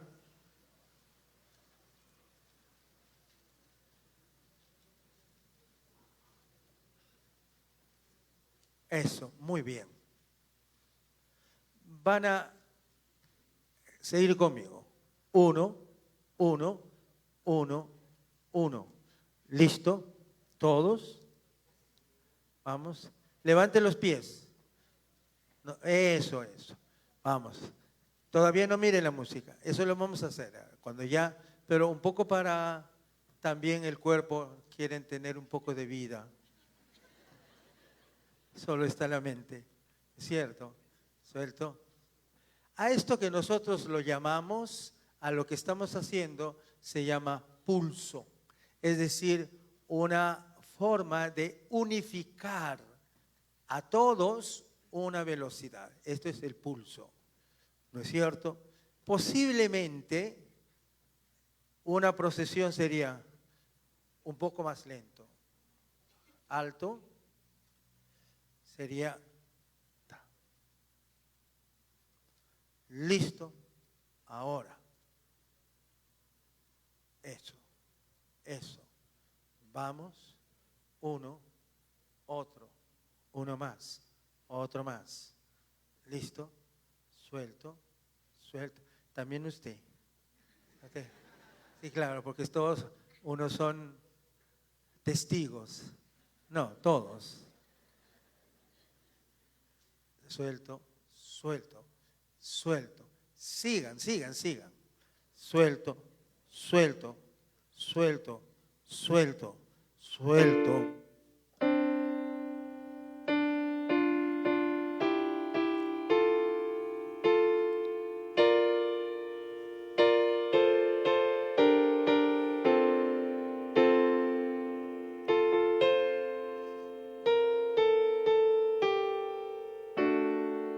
Se dan cuenta que calza perfectamente, ¿no es cierto? Otra vez, sigan. Vamos, suelto, eso. Más libre. Suelte la partitura. Nada, no tenga nada en las manos. Nada. Acá nos han dicho que no se va a perder nada. Sí, ahora no se sabe. Listo, 1, 2, escuchen ahora.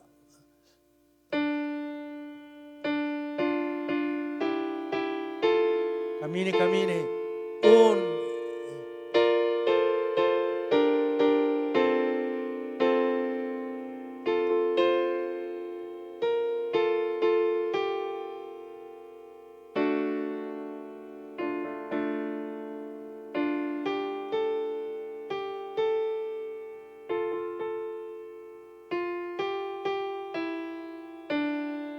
Sigue, no sé.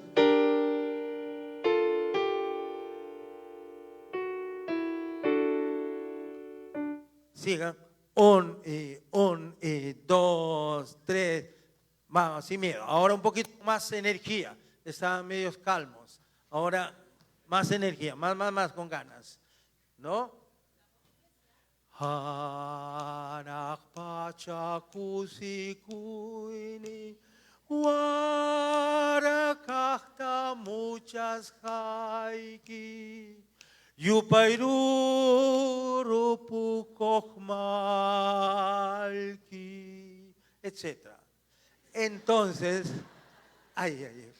ahora, escuchen, observarán de que la velocidad tiene que estar ligado a algo. No es porque a mí se me ocurre, sino como es un canto procesional. ¿No es cierto? Entonces, eso nos da el tempo. Pero hay versiones, pam,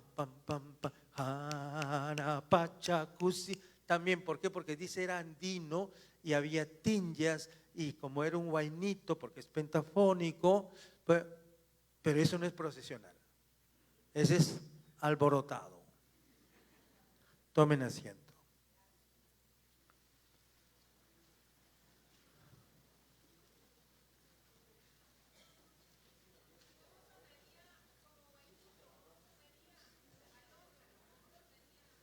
¿Perdón?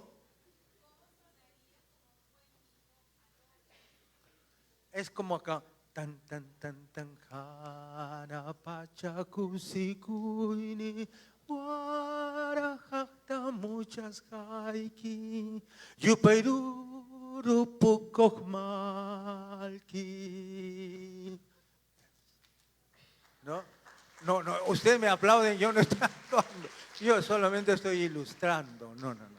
Sí, porque eso más parece una apreciación artística, no. Entonces, continuamos con Janapacha. Entonces,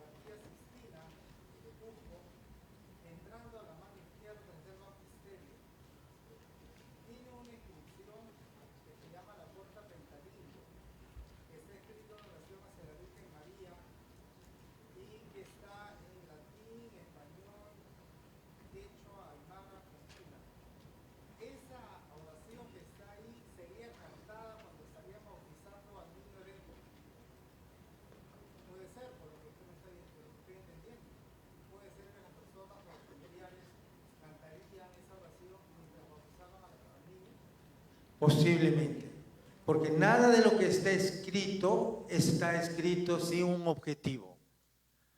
Cumple una función. Y efectivamente hay muchos textos, que bien que usted lo señala, que digamos que cuando uno, lo que pasa es que uno ingresa y la vista le gana y empieza con los cuadros y la lectura pasa rápido, porque hay que detenerse para leer, ¿no? Hay que tener cuidado en la lectura. Pero cuando vamos, no, por ejemplo, yo lo que usted señala no lo he percibido, así es que voy a regresar para leerla. ¿Es verdad? Cierto. Muchas gracias, señor. Continuamos. Por lo tanto, Juan Pérez de Bocanegra, ya resumiendo, era un personaje con mucha formación, docente en San Marcos. Y los docentes de San Marcos de esa época tenían una altísima competencia, no solamente en su formación, sino que había muchos factores para ser docente de San Marcos, que es la primera universidad del Perú y de América. Y él luego va al Cusco, es maestro de capilla. ¿Qué significa maestro de capilla? Maestro de capilla es el encargado de la música de la catedral. Son las catedrales los que tienen maestros de capilla. El que toca, el que compone, el que escribe, el que canta, el que enseña, es el gran, digamos, personaje encargado de toda la música. Por lo tanto, él cantaba, tocaba el órgano, escribía, componía, enseñaba. Pero al mismo tiempo era un personaje que tenía una alta formación académica. Entonces se conjugaba. Y luego es enviado a Andahuaylillas, en la provincia de Quispicanchis, del Cusco ahora, ¿no? Y él se encarga de la música, y no solamente eso, de codificar en Aymara, y él escribe todo lo que él señala, siendo párroco, lo escribe también en quechua. Todo lo que él podía indicar a sus fieles está escrito en quechua, porque era un gran especialista, Juan Pérez de Bocanegra. Dígame.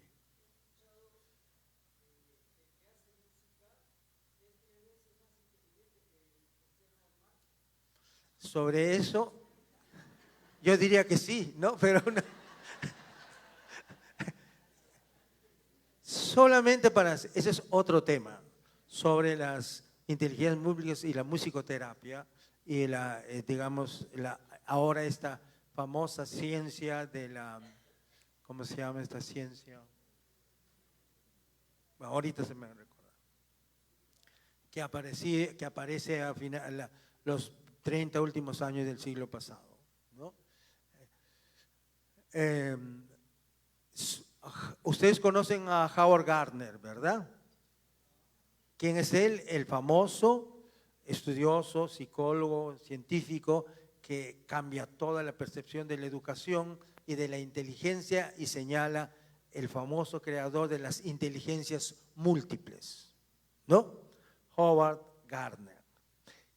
Él era músico, escribía, tocaba, y él señala como una de las inteligencias del ser humano la inteligencia musical, que es la tercera inteligencia.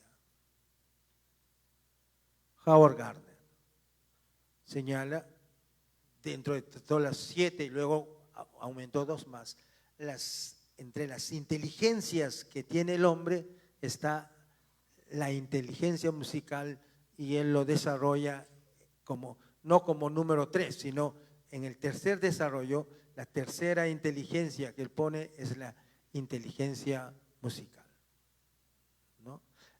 La neurociencia es la que ahora señala la importancia de la música. Lo vamos a tocar brevemente en la segunda parte.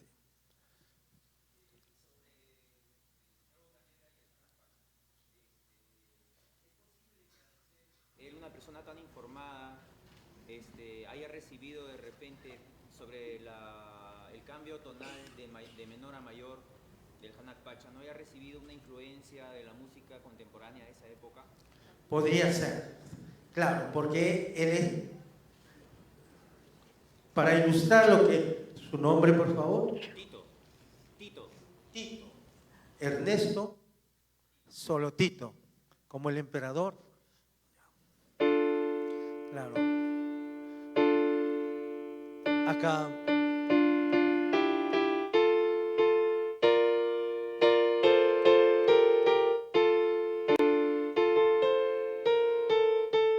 Acá pasa mayor.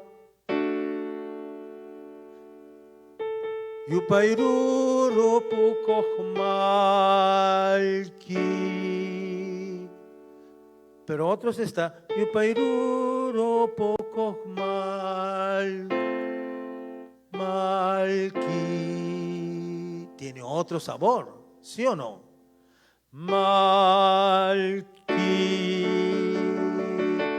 Le da otra atmósfera, este es mayor. En esta época todavía se trabajaba el sistema modal, los modos griegos.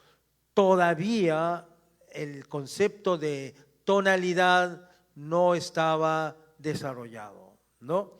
Y eso es muy importante.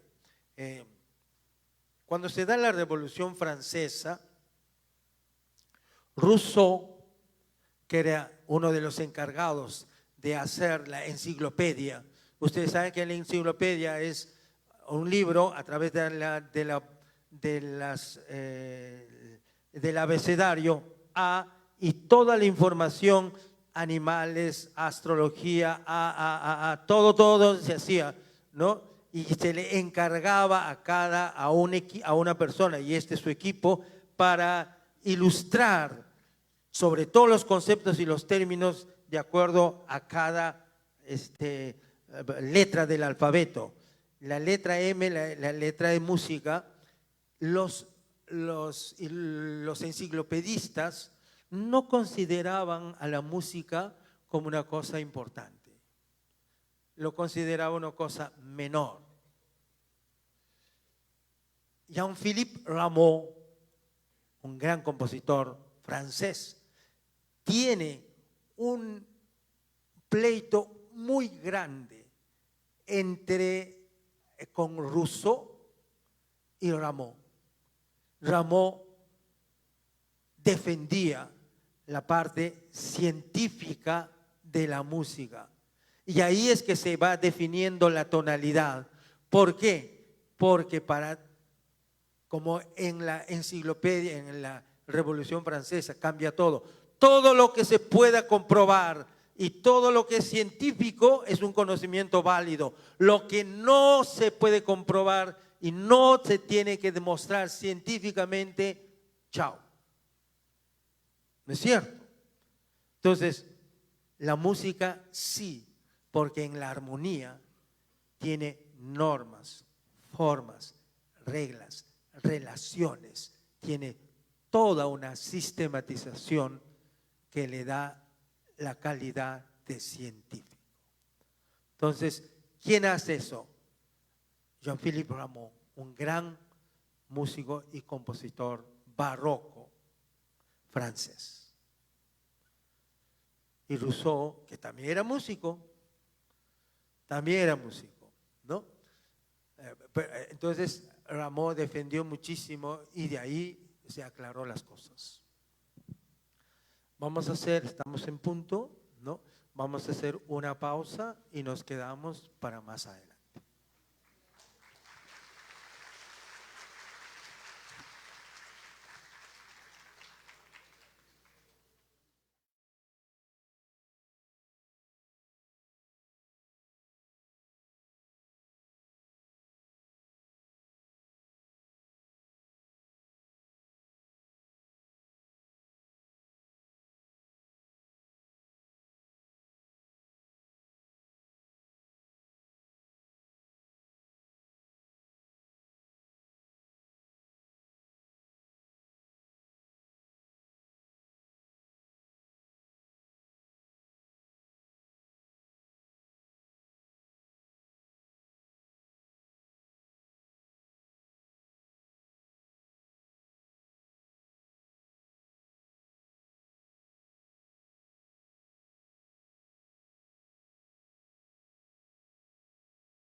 Muy bien, vamos a continuar.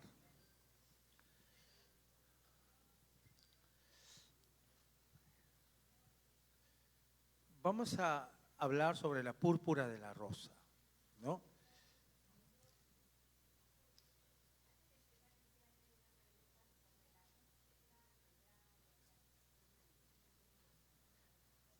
Le comento que me han recomendado, como les cuento que esto está transmitiéndolo a través de un canal ¿no? Entonces me dicen que las preguntas, encantado señora, guarde que en la media hora final, todas las preguntas, porque así se les va a alcanzar los micros y ellos lo puedan captar. Mil perdones, ¿ya? Por favor. La púrpura de la rosa. Dice, primera ópera representada en América. Pongo énfasis en el término representada, porque la púrpura de la rosa ya se había hecho en Europa, en España, ¿no? Dice, antecedentes. Presentaciones en el Palacio Virreinal en 1652, siendo virrey conde de Lemos. ¿A qué me refiero? ¿Qué es la ópera? La ópera es un género vocal, es un género dramático. Musicalmente hablando, es un género dramático en la cual hay un discurso, hay un texto, hay un drama que se cuenta, ¿no? Y a eso se le pone música.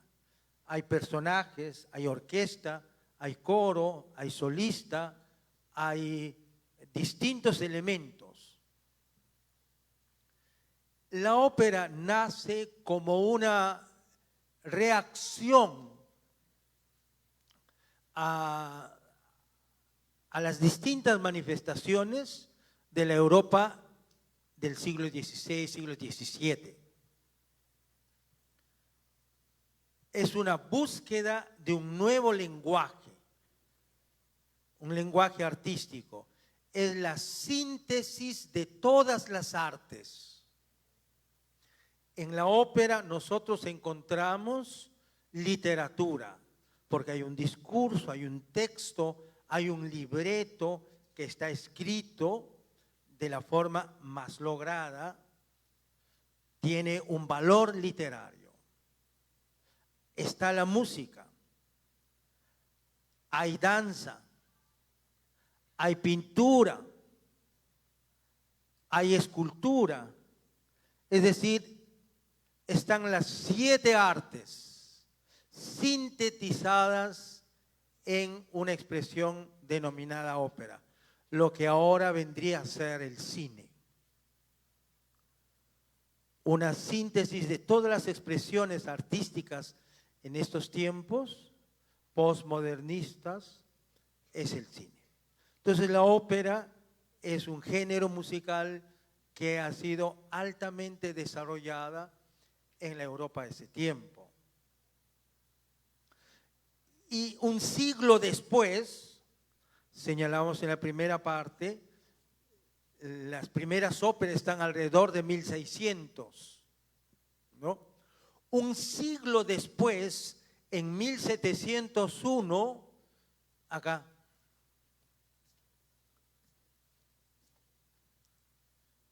se hace la representación de la primera ópera en América. Ya tenemos 2 datos importantes. La primera pieza escrita en forma polifónica en América es el Hanac Pacha, acá en Andahuaylillas, Cusco, provincia de Quispicanchis, Perú. Y la primera ópera que se hace como representación también en América es aquí en Perú. Posiblemente en octubre, el 17 de octubre de 1701, Otros autores señalan que es el 19 de diciembre de 1701. Pero esto tenía así como en la ópera en Europa, tenía sus antecedentes, son los madrigales, los cantos pastoriles, que hay personajes, hay diálogos, ¿no? También aquí en Perú, La Púrpura de la Rosa, la primera ópera, tiene varios antecedentes. En 1652, siendo virrey conde de Lemus,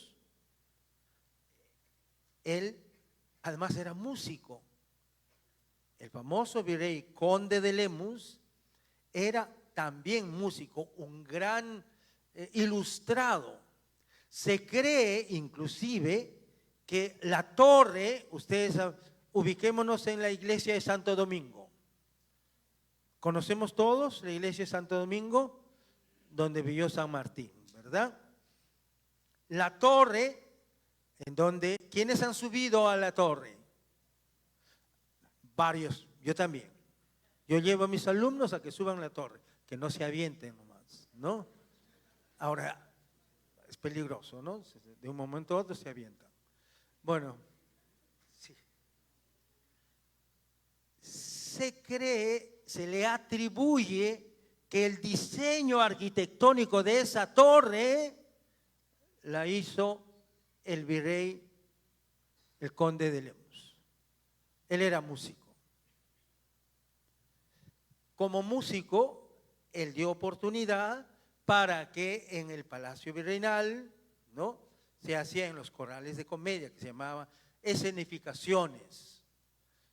Muchas escenificaciones en distintas épocas. Luego, Tomás Torrejón y Velasco, quien es el autor de la música de La Púrpura de la Rosa, ya estuvo en el Perú antes de 1701, porque él se viene con lo que fue el conde de Moncloa, el virrey de Moncloa, que lo trae a Tomás Torrejón y Velasco. Él ya había compuesto varias piezas donde había intervención de personajes, con diálogos, con recitativos. ¿Qué es un recitativo? Es decir, un texto casi hablado, no tanto cantado, sino casi hablado, ¿no? Entonces, serían, digamos, los antecedentes de la famosa ópera de La Púrpura de la Rosa. Posiblemente, no hay registro alguno, lo dice el maestro Aurelio Tello, quien es uno de los más grandes investigadores de la música virreinal, música colonial, no solo en Perú, sino en toda América, un gran estudioso. Creo que por acá tengo sí. Este es un folleto que, si pueden conseguirlo, sería estupendo. Dice, artículo, ¿cómo crear ópera en el Perú y no morir en el intento? Una mirada panorámica a la composición de música dramática. Aquí habla toda la historia de las óperas, de algunas composiciones dramáticas que no son óperas, de toda la historia del Perú, ¿no? Aurelio Tello. Es importante esto, está en la Universidad Nacional de Música, en el Conservatorio. No sé si lo están, pero por si acaso, no hay mal gestión el no hacerla. Él señala, por ejemplo, que posiblemente hay en alguna biblioteca, algún antecedente antes de La Púrpura de la Rosa, una representación dramática que todavía no se descubre, que todavía no se encuentra. Y puede ser posible, puede ser posible. Entonces, el texto de La Púrpura de la Rosa, que es nada menos que de Pedro Calderón de la Barca, fue representado por primera vez en el Coliseo del Palacio del Buen Retiro en Madrid el 17 de enero de 1660, en ocasión de las bodas de Luis XIV de Francia con la infanta María Teresa de Austria, quien era hija del rey Felipe IV de España, celebrando la paz de los Pirineos, poniendo fin a la guerra entre España y Francia. La música de esa Púrpura de la Rosa fue de Juan Hidalgo, maestro de capilla de la corte real. Además, Juan Hidalgo ha sido maestro de formación musical de Tomás Torrejón y Velasco, porque Tomás Torrejón y Velasco viene al Perú antes del 1701, 30 años más o menos, en el séquito del siguiente virrey, del virrey de Moncloa, el conde de Moncloa. Él se instala en Lima y viene con su esposa. Él es de Albacete, de España, que ahí hay un conservatorio que lleva su nombre. Entonces, Tomás Torrejón y Velasco es de una seria formación musical, porque la ópera es uno de los géneros mayores de la música. Él escribe la música por encargo del conde de Moncloa para celebrar en los 18 años, ¿no?, de Felipe IV. Esta ópera, dice más adelante, ¿no?, es La Púrpura de la Rosa, es un texto que se ha escrito y se han hecho varias óperas con ese texto. Mozart y Rossini también han hecho óperas de un solo libreto, ¿no? Entonces, el libreto escrito por Calderón de la Barca ha sido mucho antes, no en Perú, sino allá en España. El autor de la música es Tomás Torrejón y Velasco, autor del libreto Pedro Calderón de la Barca. Acá dice la fecha, este es un dato importante.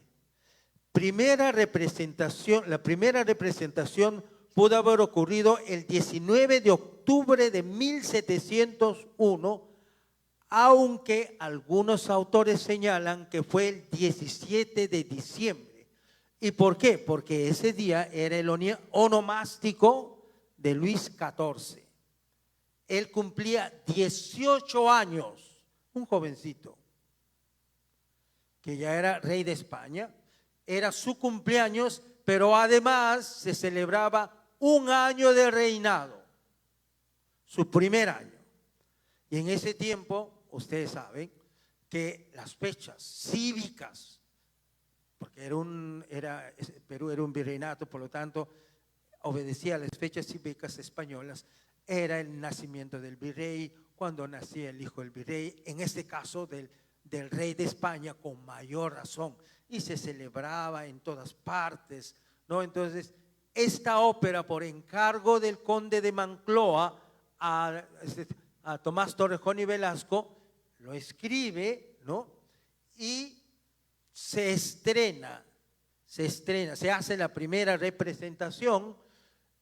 Unos dicen, Aurelio Teño señala el 19 de octubre, pero otros musicólogos señalan que fue el 19 de diciembre porque es el día que cumplía años el rey de España. ¿Cómo es esta ópera? Está diseñada enteramente en español, con una sucesión continua de canciones, con influencias decires, es decir, formas de comunicar las cosas, ¿no? Y ritmos hispanos, como coplas, tonos, tonadillas, estribillos y recitativos. No hay nada de elementos peruanos, ¿no? Entonces, además Calderón de la Barca, él lo hace dentro de un contexto mitológico griego. Podemos subir un poquito, ahí está. Los personajes, subimos más, por favor.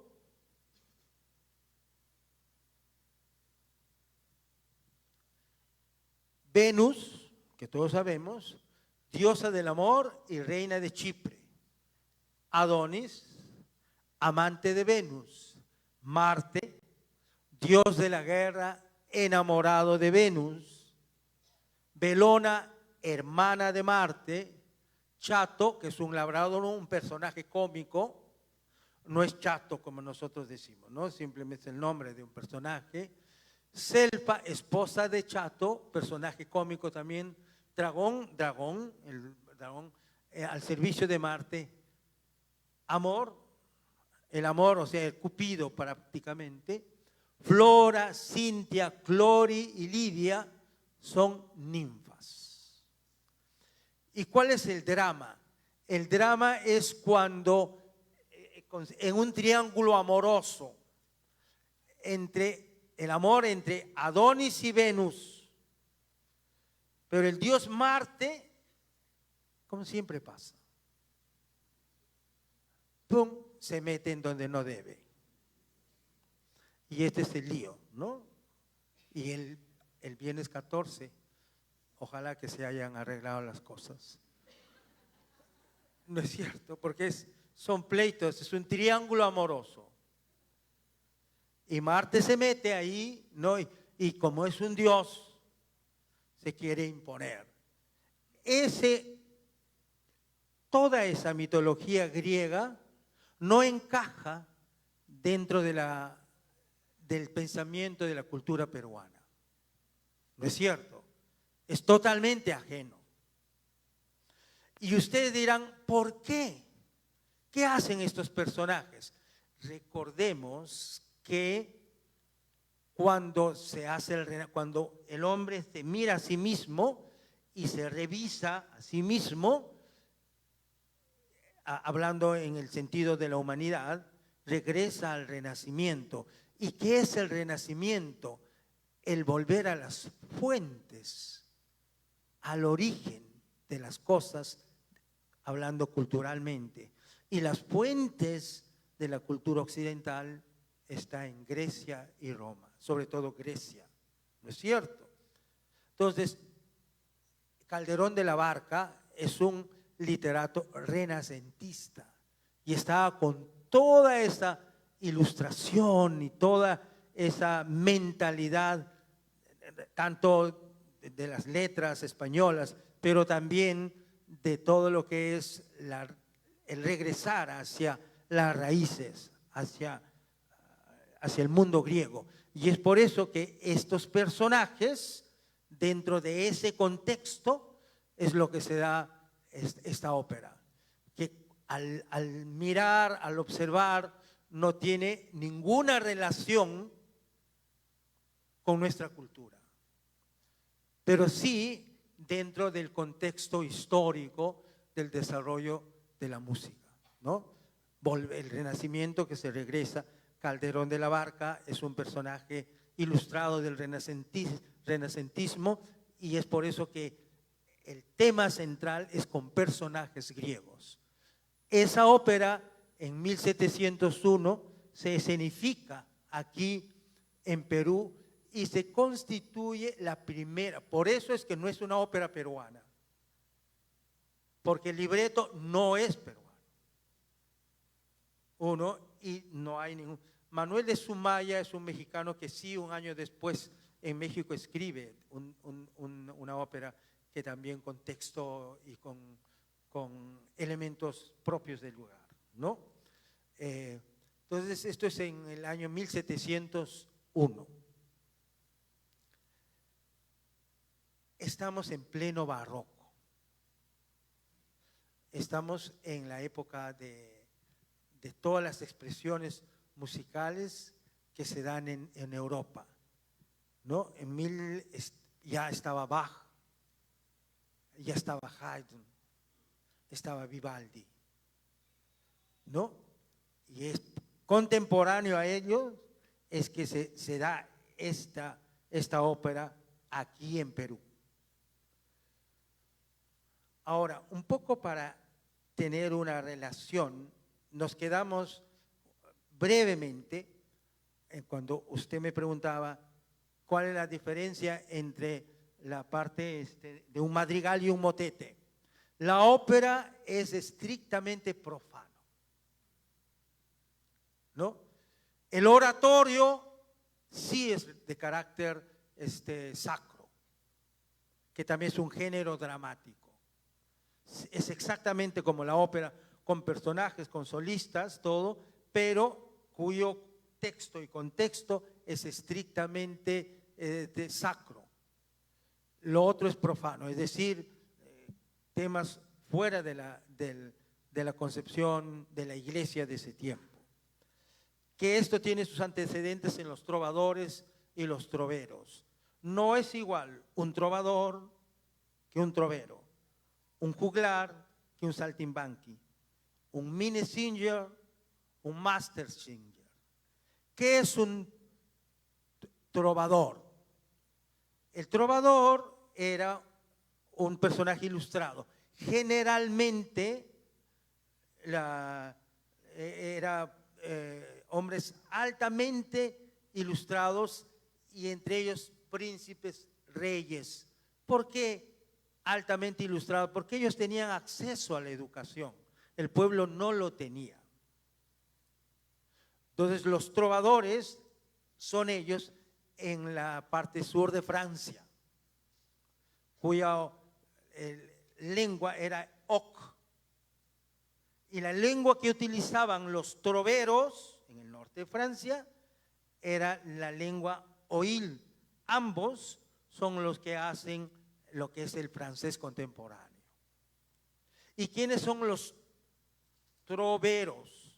Son no solamente la nobleza, sino gente, comerciante que tenía recursos, que lograba tener un nivel educativo, un nivel de formación intelectual. Esos son los troveros.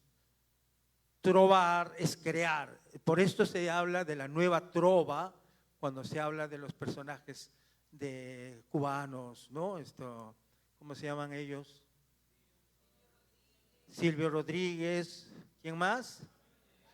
Pablo Milanés. Por eso es la nueva trova, la nueva poesía. Esos son estrictamente poesía trovadoresca, que son textos, no son religiosos, no son sacros. Y esos son uno de los antecedentes importantes para la ópera.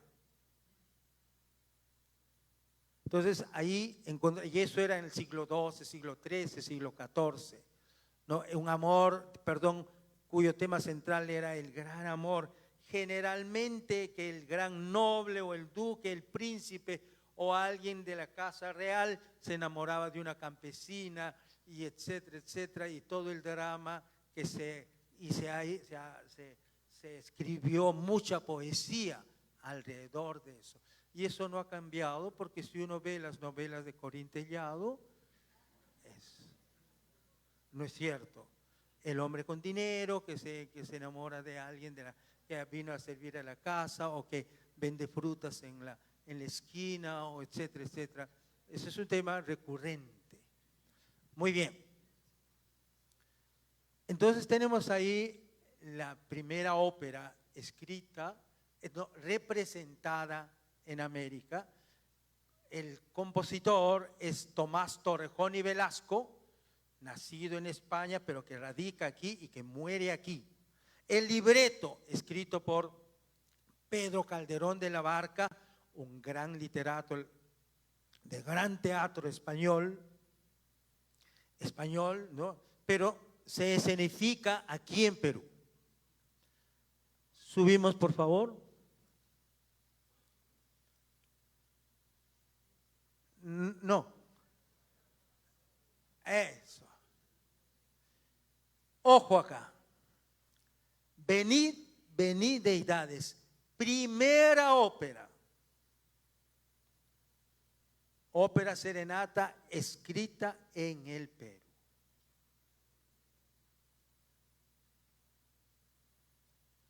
Eso es importante. Estreno Cusco 1749. 1749. ¿No? Ojo con el año.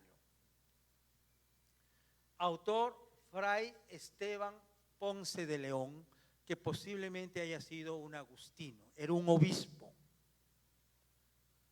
de altísima, tanto como Pérez de Bocanegra, también profesor en San Marcos, también se fue a Cusco y era un hombre muy ilustrado, era un obispo.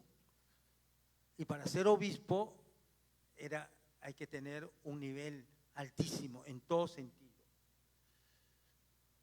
El argumento es muy curioso, ese sí, muy peruano. Dice, disputa imaginaria surgida entre las ciudades de Arequipa y Cusco, compitiendo sobre cuál de los dos, falta ahí una coma, aporta más al obispo Fernando José Pérez de Oblitas.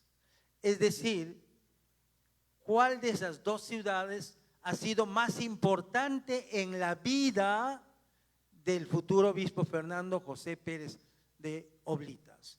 Una natural rivalidad entre las ciudades del interior. Cuando uno va al altiplano, perdone por favor para no pelearme, ¿quiénes son de Puno? ¿Hay alguien? Nadie. ¿Juliaca? Nadie. No hay, de verdad. Pero hay una rivalidad muy fuerte entre Puno y Juliaca. Un paréntesis, de tantos que lo dio, cuando yo llegué por primera vez a Puno, estaba paralizado, porque había un partido de fútbol entre Puno y Juliaca y que no estaban de acuerdo, no me acuerdo quién ganó, pero el asunto es de que no estaban de acuerdo con el resultado, hicieron un paro para entender que a dónde van las rivalidades que hay. Bueno, entre Arequipa y Cusco no lo hay, pero pareciera que en ese tiempo sí, porque dice, disputa imaginaria surgida entre las ciudades de Arequipa y Cusco, compitiendo sobre cuál de los dos aporta al obispo Fernando José Pérez de Oblitas. Finalmente, en los coros finales de esta ópera serenata, las deidades, venid, venid deidades, ¿por qué se llama? Porque como hay tanto pleito, no se pueden poner de acuerdo y son las deidades las que van a dar la razón a alguien. ¿Y quién crees que ganó? Cusco, ganó Cusco. Claro, porque ese hecho en el Cusco, bueno, si ganaba Arequipa, pobre obispo. ¿Y por qué lo hicieron? Porque en honor a qué? En honor a que Fernando José Pérez de Oblitas, ahí dice motivo, celebración de la ascensión como obispo del Paraguay de don Fernando José Pérez de Oblitas.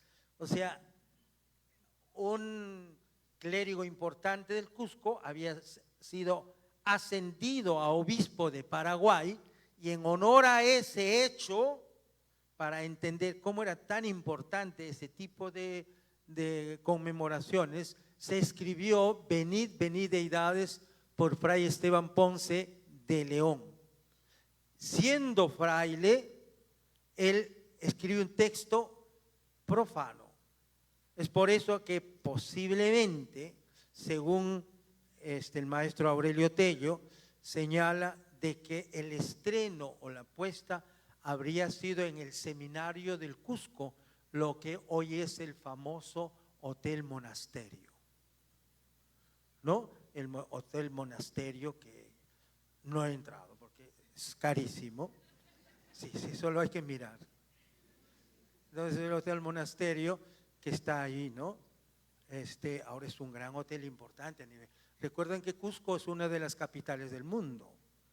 Entonces, en algún lugar de ese seminario, porque en ese tiempo era seminario donde Ponce de León era maestro, se habría hecho esta ópera con la participación de niños que estaban estudiando bajo la asesoría de los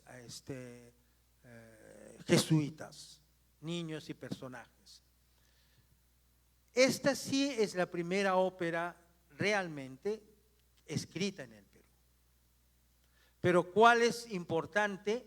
Importante de que en Perú se haya hecho la primera representación dramática, operística, con La Púrpura de la Rosa, 1701. Y aquí tenemos 1749, la primera ópera. Señalaba por qué. Porque en 1770 nace Beethoven. Y este año se conmemora los 250 años de su nacimiento. Y en todo el mundo se está festejando esta fecha, los 250 años del nacimiento de Beethoven, con la novena sinfonía, que está ahí la coral la famosa El himno a la alegría, la sinfonía, la quinta sinfonía, que dice para papá, ¿no? Hasta ahí todo es machista, porque para mamá, pero dice para papá, ¿no? Es la quinta sinfonía, después está, ¿cómo se llama? La fantasía coral para piano, coro, orquesta, ¿no? Solista, un pianista, los conciertos de los 5 conciertos de Beethoven para piano, un solo concierto escrito para violín. Entonces, todo eso se escribió muy cercano. Entonces, pero también aprovecho para señalar, este año también en Perú se cumple 2 fechas importantes, que es muy bueno, como ustedes están estudiando historia del arte, hay que conocerla. ¿Cuáles son? Los 100 años del nacimiento de una compositora. ¿Cómo se llama? Chabuca Granda, 3 de septiembre, por si acaso, 100 años. Pero también hay 100 años de un famoso compositor del centro del Perú. ¿Cómo se llamará? Zenobio Daga. ¿Quién sabe eso? Ahora ustedes. Claro, todo sí hay que difundir. El 4 de abril cumple Zenobio Daga 100 años. Importante, uno de música criolla, uno de música andina. No solamente hay que celebrar los 250 años de Beethoven, sino también de Chabuca Granda y de Zenobio Daga. Continuamos, por favor.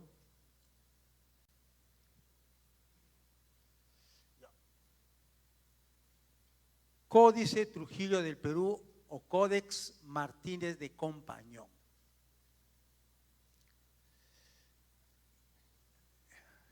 Autor Baltasar Jaime Martínez Compañón y Bujanda, obispo de Trujillo en el Virreinato del Perú.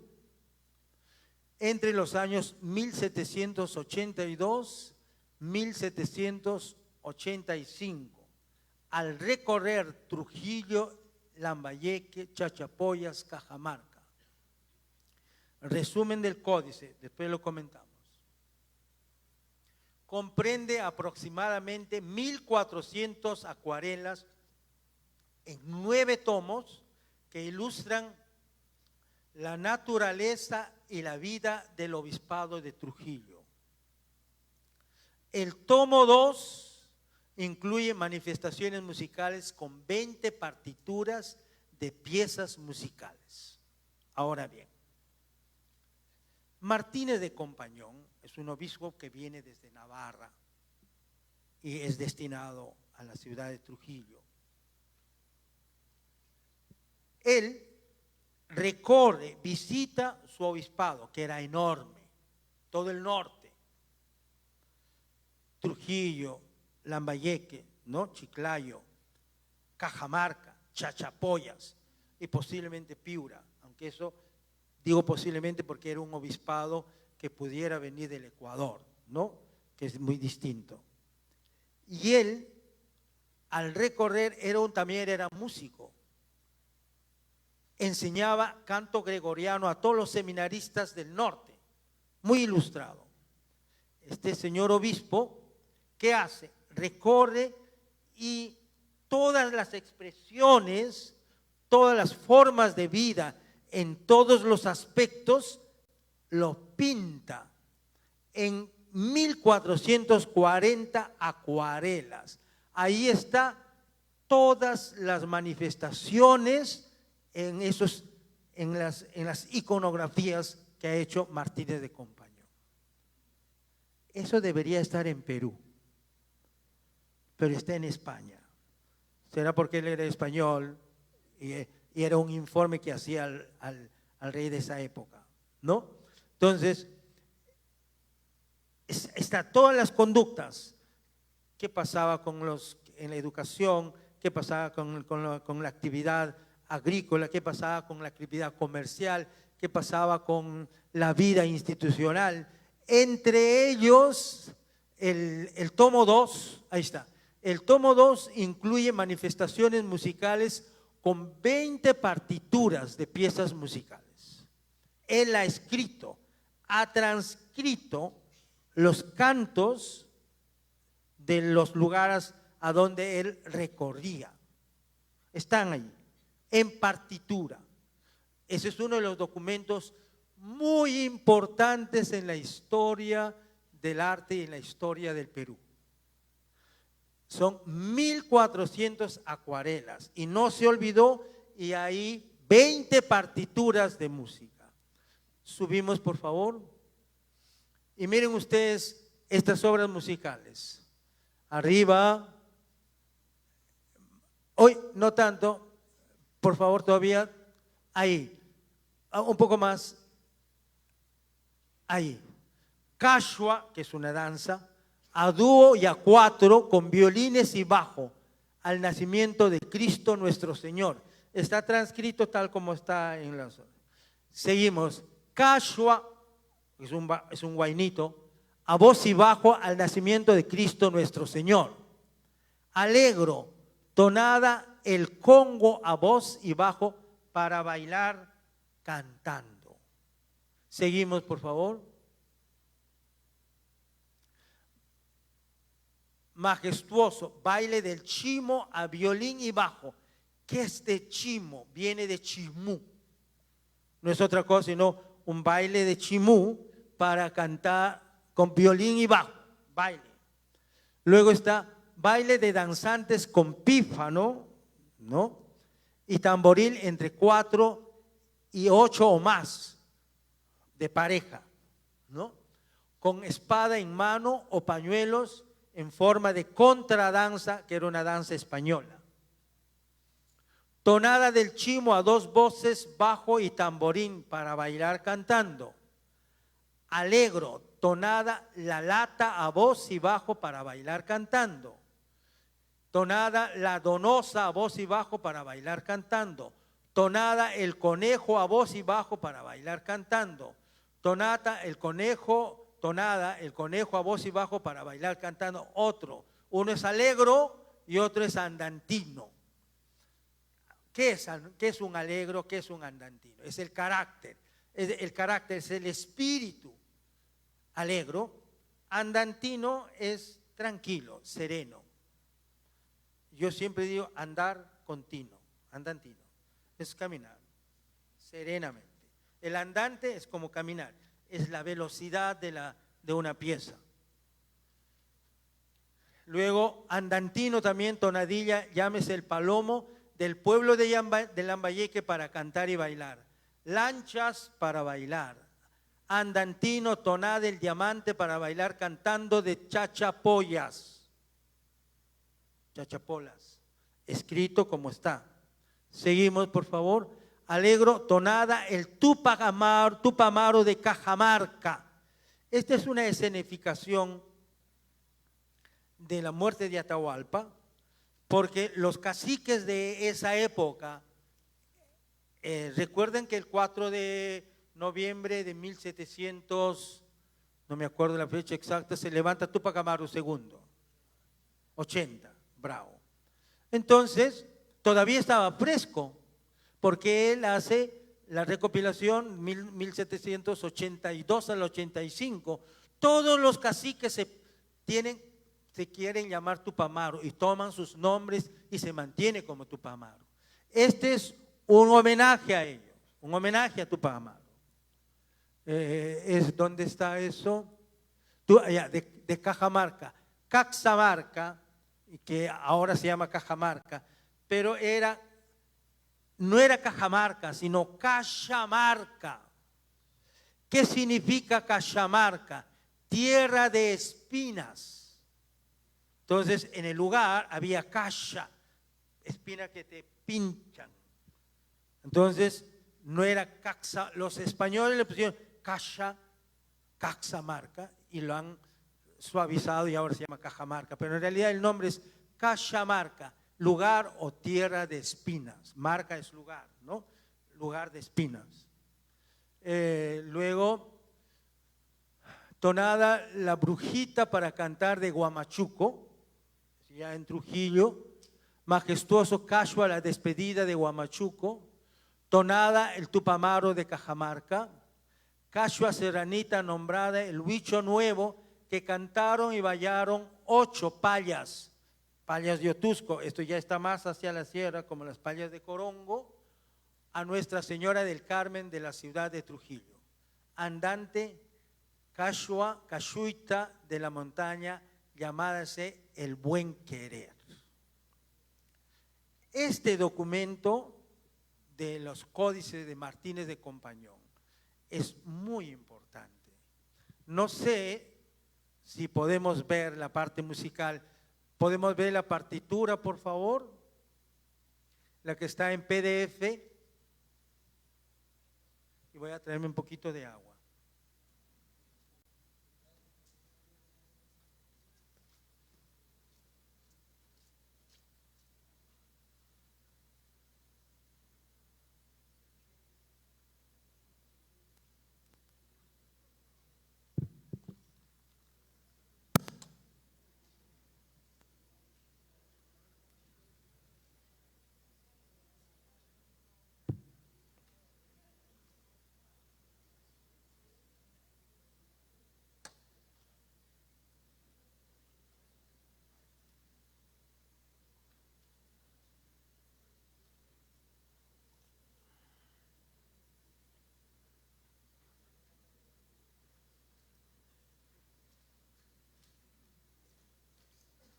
Ya, ahí tenemos.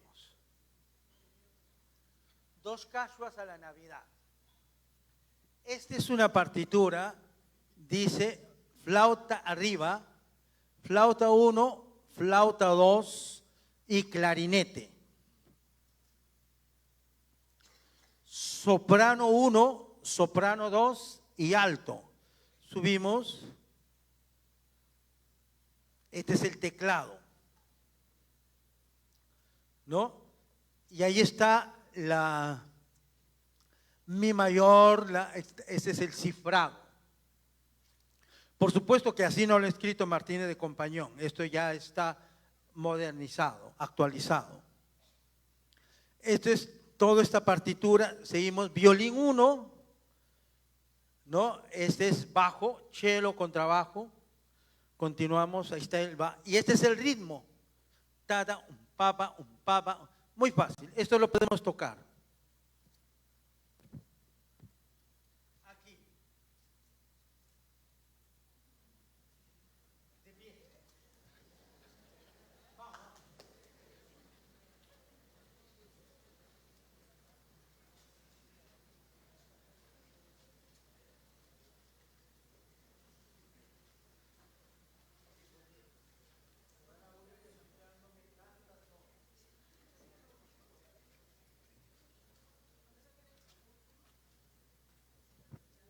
Atiendan, este es el ritmo, lo que sería un tambor, eso sí lo podemos hacer. Este es un silencio de corchea, 2 semicorcheas, acá dice piano, o sea suave. Y todo es igual, miren, es el mismo, es la misma forma, es exactamente, se repite exacto. Y estos son compases, un compás, otro compás, otro compás, otro compás, otro compás, otro compás. ¿Cómo se hace eso?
favor.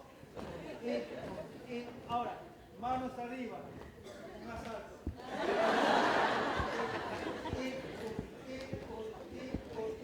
ahora.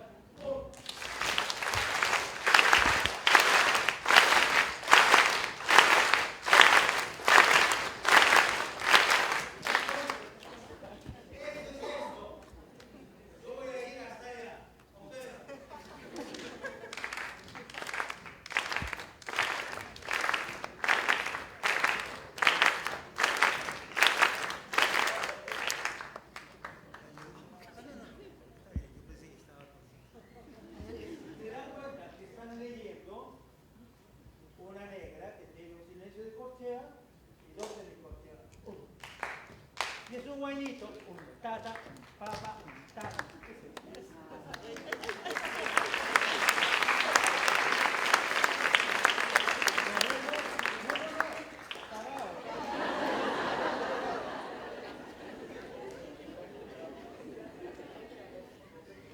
Allá.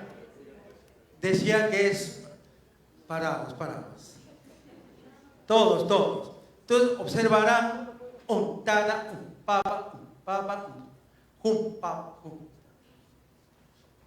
papa, un tada, uno, un papa, un tada, un. Listo. Lean conmigo. 1, 2.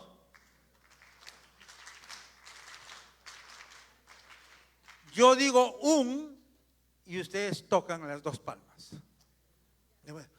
1, 2,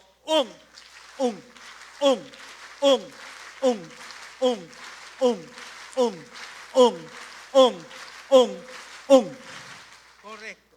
Entonces, esto es un acompañamiento rítmico que se hacía en esa época. ¿Qué ha hecho Martínez de Compañón? La ha trasladado y la ha escrito. Y es eso. ¿Me dejo entender?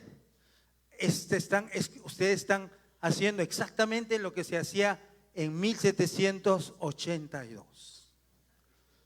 Eso es, quizás ustedes, esta es su quinta vida, en su primera vida. Tomen asiento. Sigamos, por favor. Ponemos. Ahí está la música. Lo voy a tocar. Eso tocaba la flauta. Observen.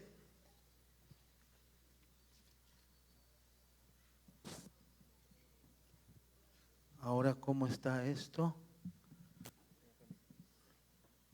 Muchas gracias.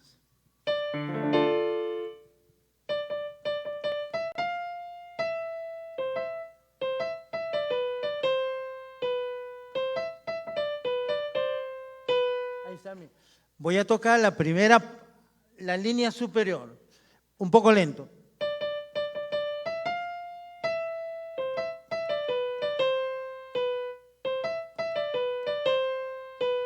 La otra voz. Sigue. Ahora estos dos últimos.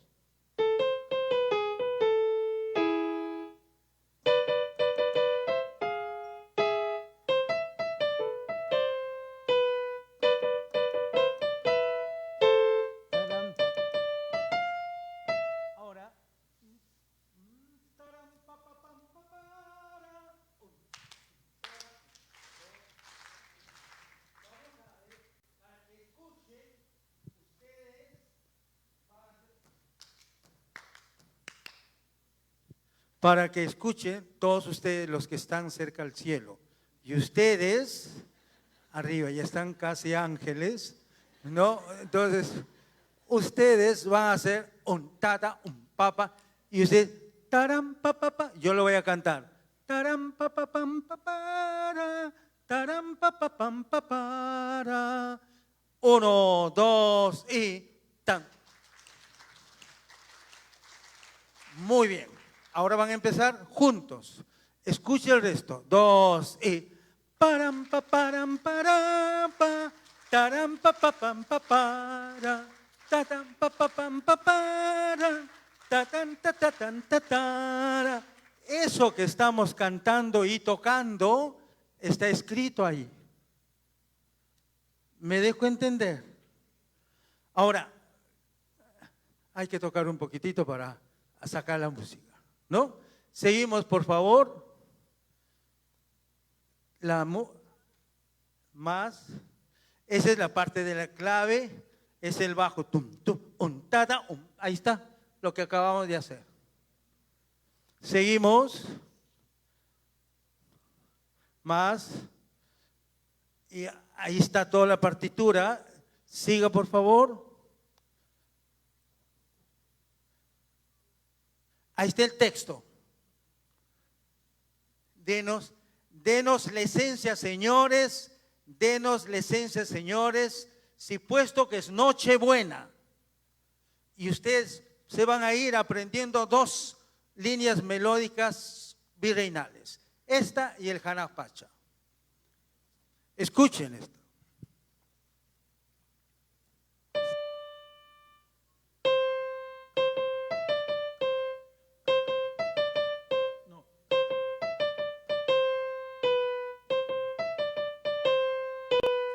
Denos la esencia, señores, denos la esencia, señores. Repito.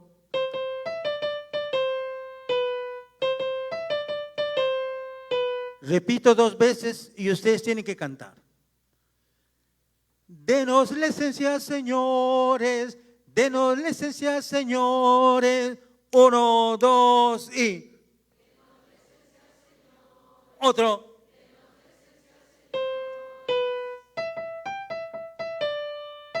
Si puesto que es Nochebuena, si puesto que es Nochebuena, danos licencia para cantar, o sea, danos permiso, ¿no? Si puesto que es Nochebuena, 1, 2 y... Ahora vamos a juntar. Yo voy a tocar todo hasta ahí y ustedes, primero lo toco, luego lo canto y luego ustedes.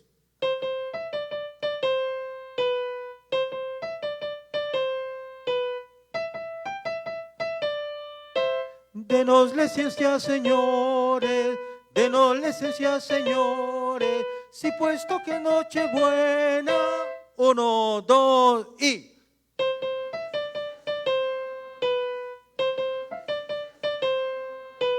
Supuesto que Nochebuena. Eso ha escrito Martínez de Compañón. Bravo para ustedes, aplausos. Lo volvemos a cantar, lo volvemos a hacer, ¿ya? 1, 2 y...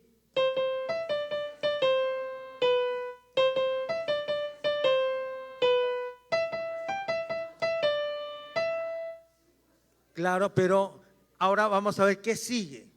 Subimos, por favor. Un poquito más. Sigue subiendo. Sigue como Jorge Chávez. Uy, ¿se fue? Ah, no, sigue subiendo. Sigue un poco más. Ahí está.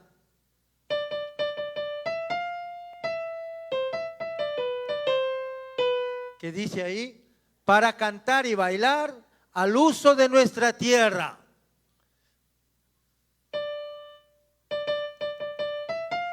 Para cantar y bailar al uso de nuestra tierra. Para cantar y bailar. 1, 2, toco, canto y ustedes.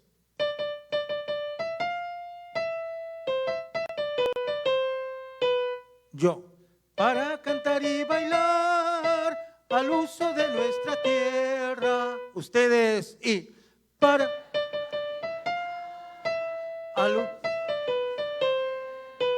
al uso de nuestra tierra. Se repite, ¿no es cierto? Cantamos y bailamos. 1, 2 y...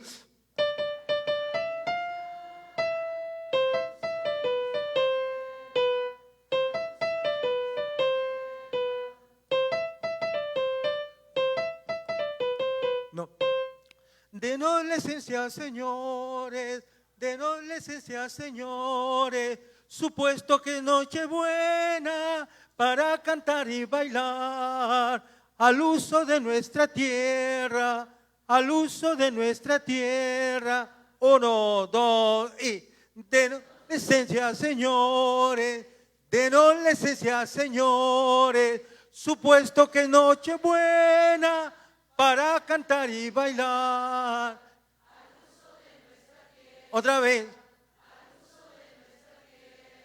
De pie. Ahora nos toca bailar.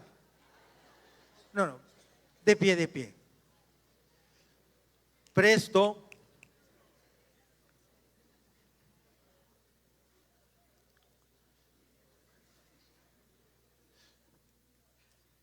Denosles 1, 2 y denos licencia, señores, denos licencia, señores, supuesto que noche buena para cantar y bailar, al uso de nuestra tierra, al uso de nuestra tierra. Eso es una tonadilla, una cachua, ¿no es cierto? Dice un tata, un papa, un tata, un tata, un tara, un papa. 1, 2 y den.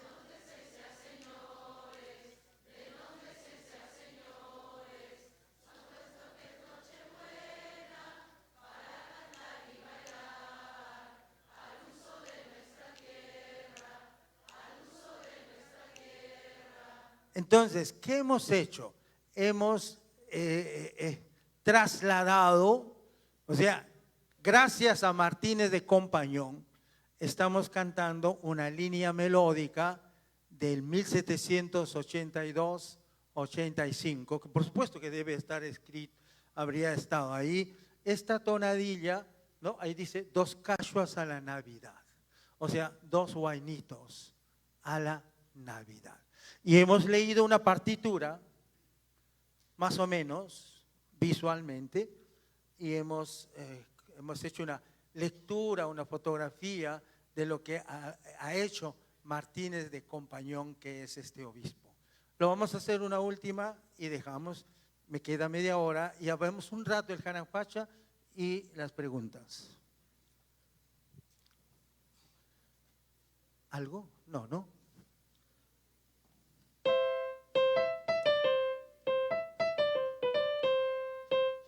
Denos licencia. 1, 2 y denos licencia. Supuesto que no.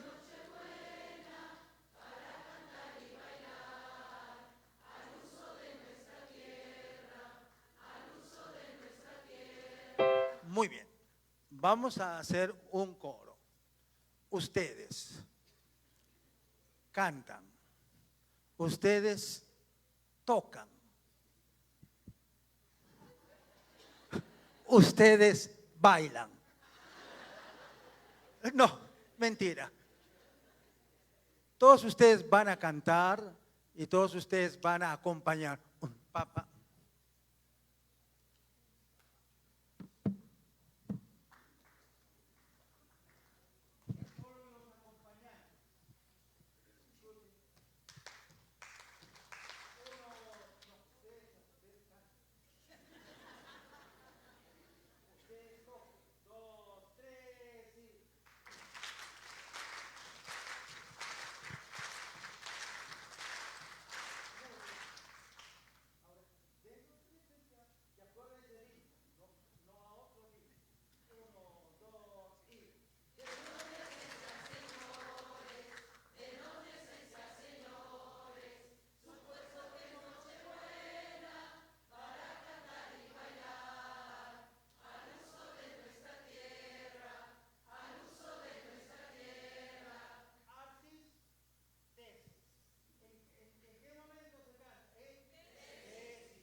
para cantar y bailar al uso de nuestra tierra, al uso de nuestra tierra. Eso, ahora toquen y canten. Uno, un tada, un papa. No, dos, primero bailamos, tocamos. Dos, tres.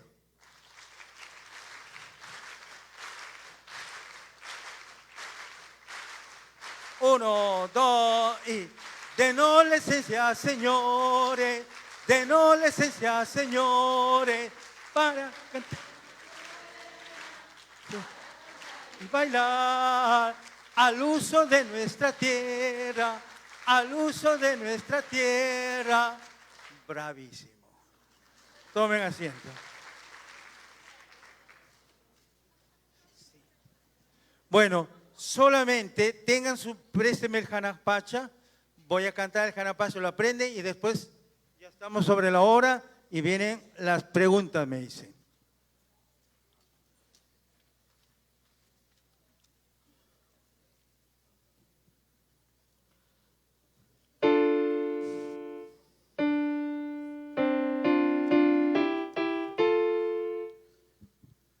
Ahora esto, el otro era profano. Bueno, no, es un villancico, contexto de villancico. Esto es una cosa procesional, más calmo.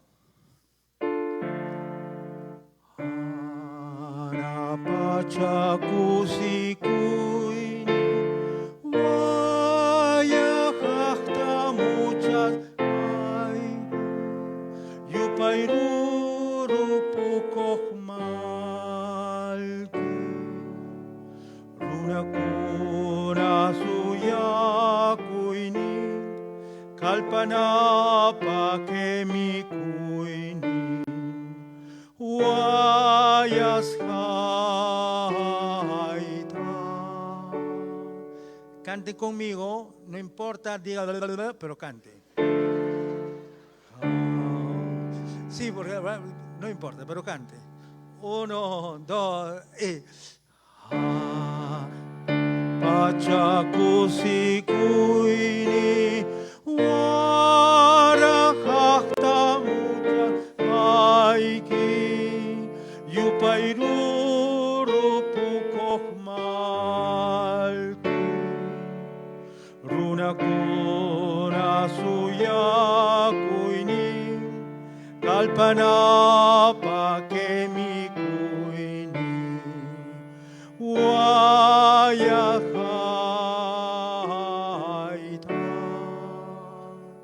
una vez más, después lo hacemos procesionalmente, parados y moviéndose como en procesión, para tener la idea exacta. Uno y Anapachakusi Warakakta muchas aiki Yupairuru pukokmalki Runakuna suyakuini Kalpanapa kemi kuini Wayas haita. De pie.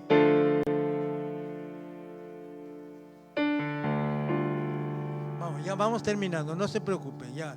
Falta poco, falta poco. Uno, dos y Anapachaku.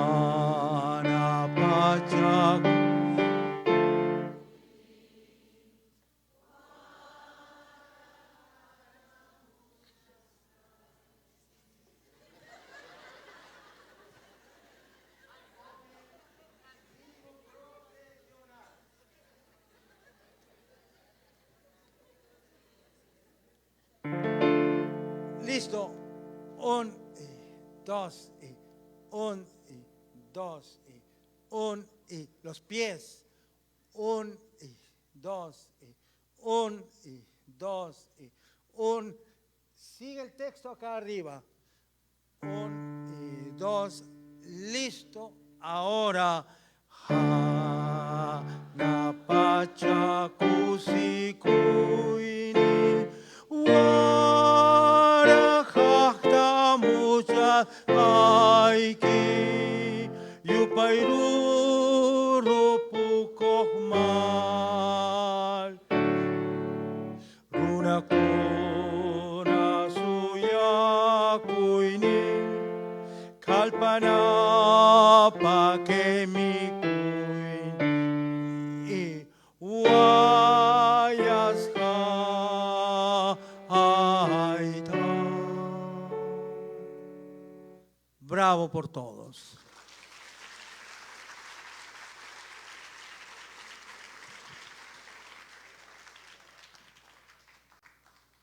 Tenemos 20 minutos para alguna pregunta que ustedes quieran hacer. Ok, hay una señorita.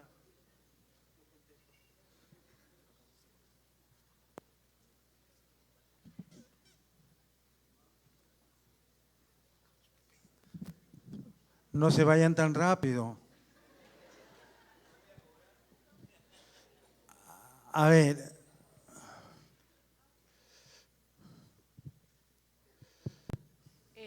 Muchas gracias. Felicitaciones, maestro Tarazona.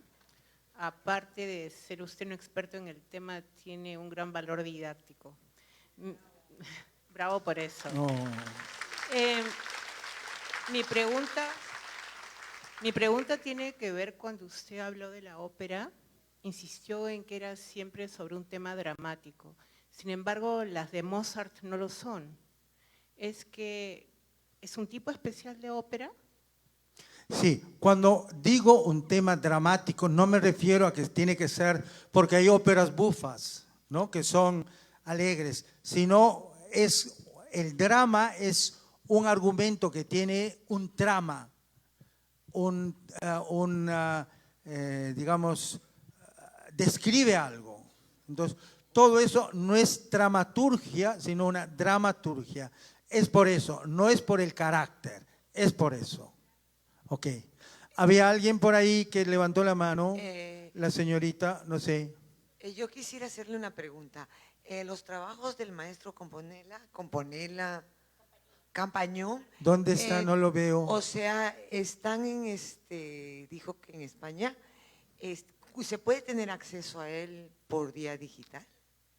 Y lo otro, tal vez un poquito más distante la pregunta, pero la música que tocan en las películas de Costa Rica, por ejemplo, la música gitana, es tan desarmoniosa. ¿Qué tipo de música es esa? ¿No? O sea, no le entendí su pregunta. La segunda o la primera. La segunda es, hay algo que a mí siempre me llama la atención, es la música que tocan en las películas de Costa Rica, la música gitana. Es muy desarmoniosa, no tiene armonía. Es algo que me llama mucho la atención esa música, sin embargo tiene mucha aceptación. Ajá, ¿la música qué? Costumbrista. Ah, ya, indudablemente, claro que sí. O sea, ahora todo lenguaje es válido. Por supuesto que sí, claro, claro. Muy bien, ¿alguien más?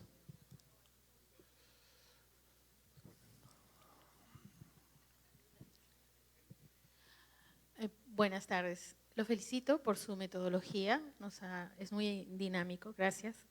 Mi pregunta va antes de la llegada de los españoles.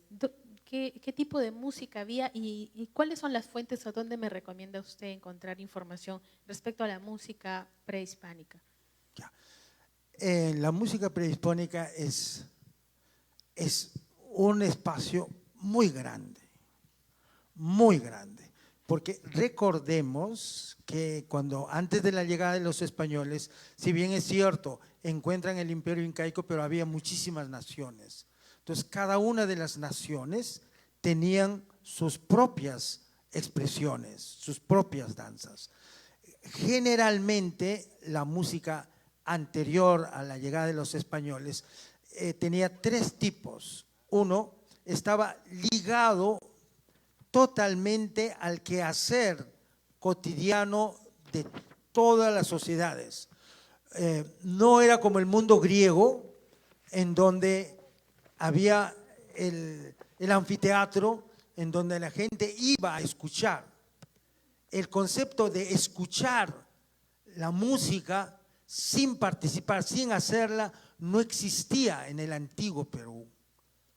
Toda la música estaba comprometida en la conducta cotidiana del ser humano, absolutamente todo.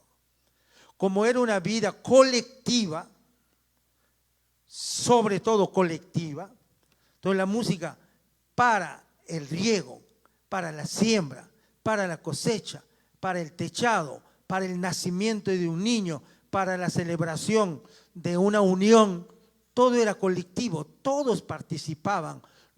Indudablemente que habrían músicos propiamente que tocaban, pero la música es muy distinta a cuando vienen, con la llegada de los españoles, la música se convierte en lo que ahora nosotros llamamos música de concierto, para sentarse y escuchar. En el antiguo Perú, la música era viva, participativa, comunitaria. Estaba ligado totalmente a cada instante del ser humano. Las danzas, todo. Solamente hay una que era para el lamento, que eran los jarauis, y lo que vendrían a ser, ¿cómo se llama? Se desarrolló mucho con Mariano Melgar en Arequipa, los yarabí. Esa música no se baila, esa música se dice el texto, se canta, se sufre, se llora, pero no se baila. Entonces la música anterior a la llegada de ellos tenía otro carácter. No había música para escuchar, era música vivida, danzada, totalmente. Y en eso hay cientos de expresiones para poder hablar sobre eso. Pero en el fondo es eso. Y lo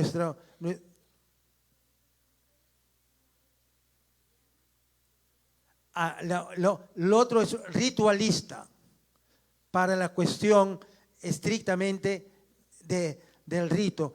Y la otra estaba ligada al calendario, es decir, a todo lo que serían las festividades hacia la tierra, hacia el pago a la tierra, el pago a la luna, ¿no? Entonces, todo tenía vida.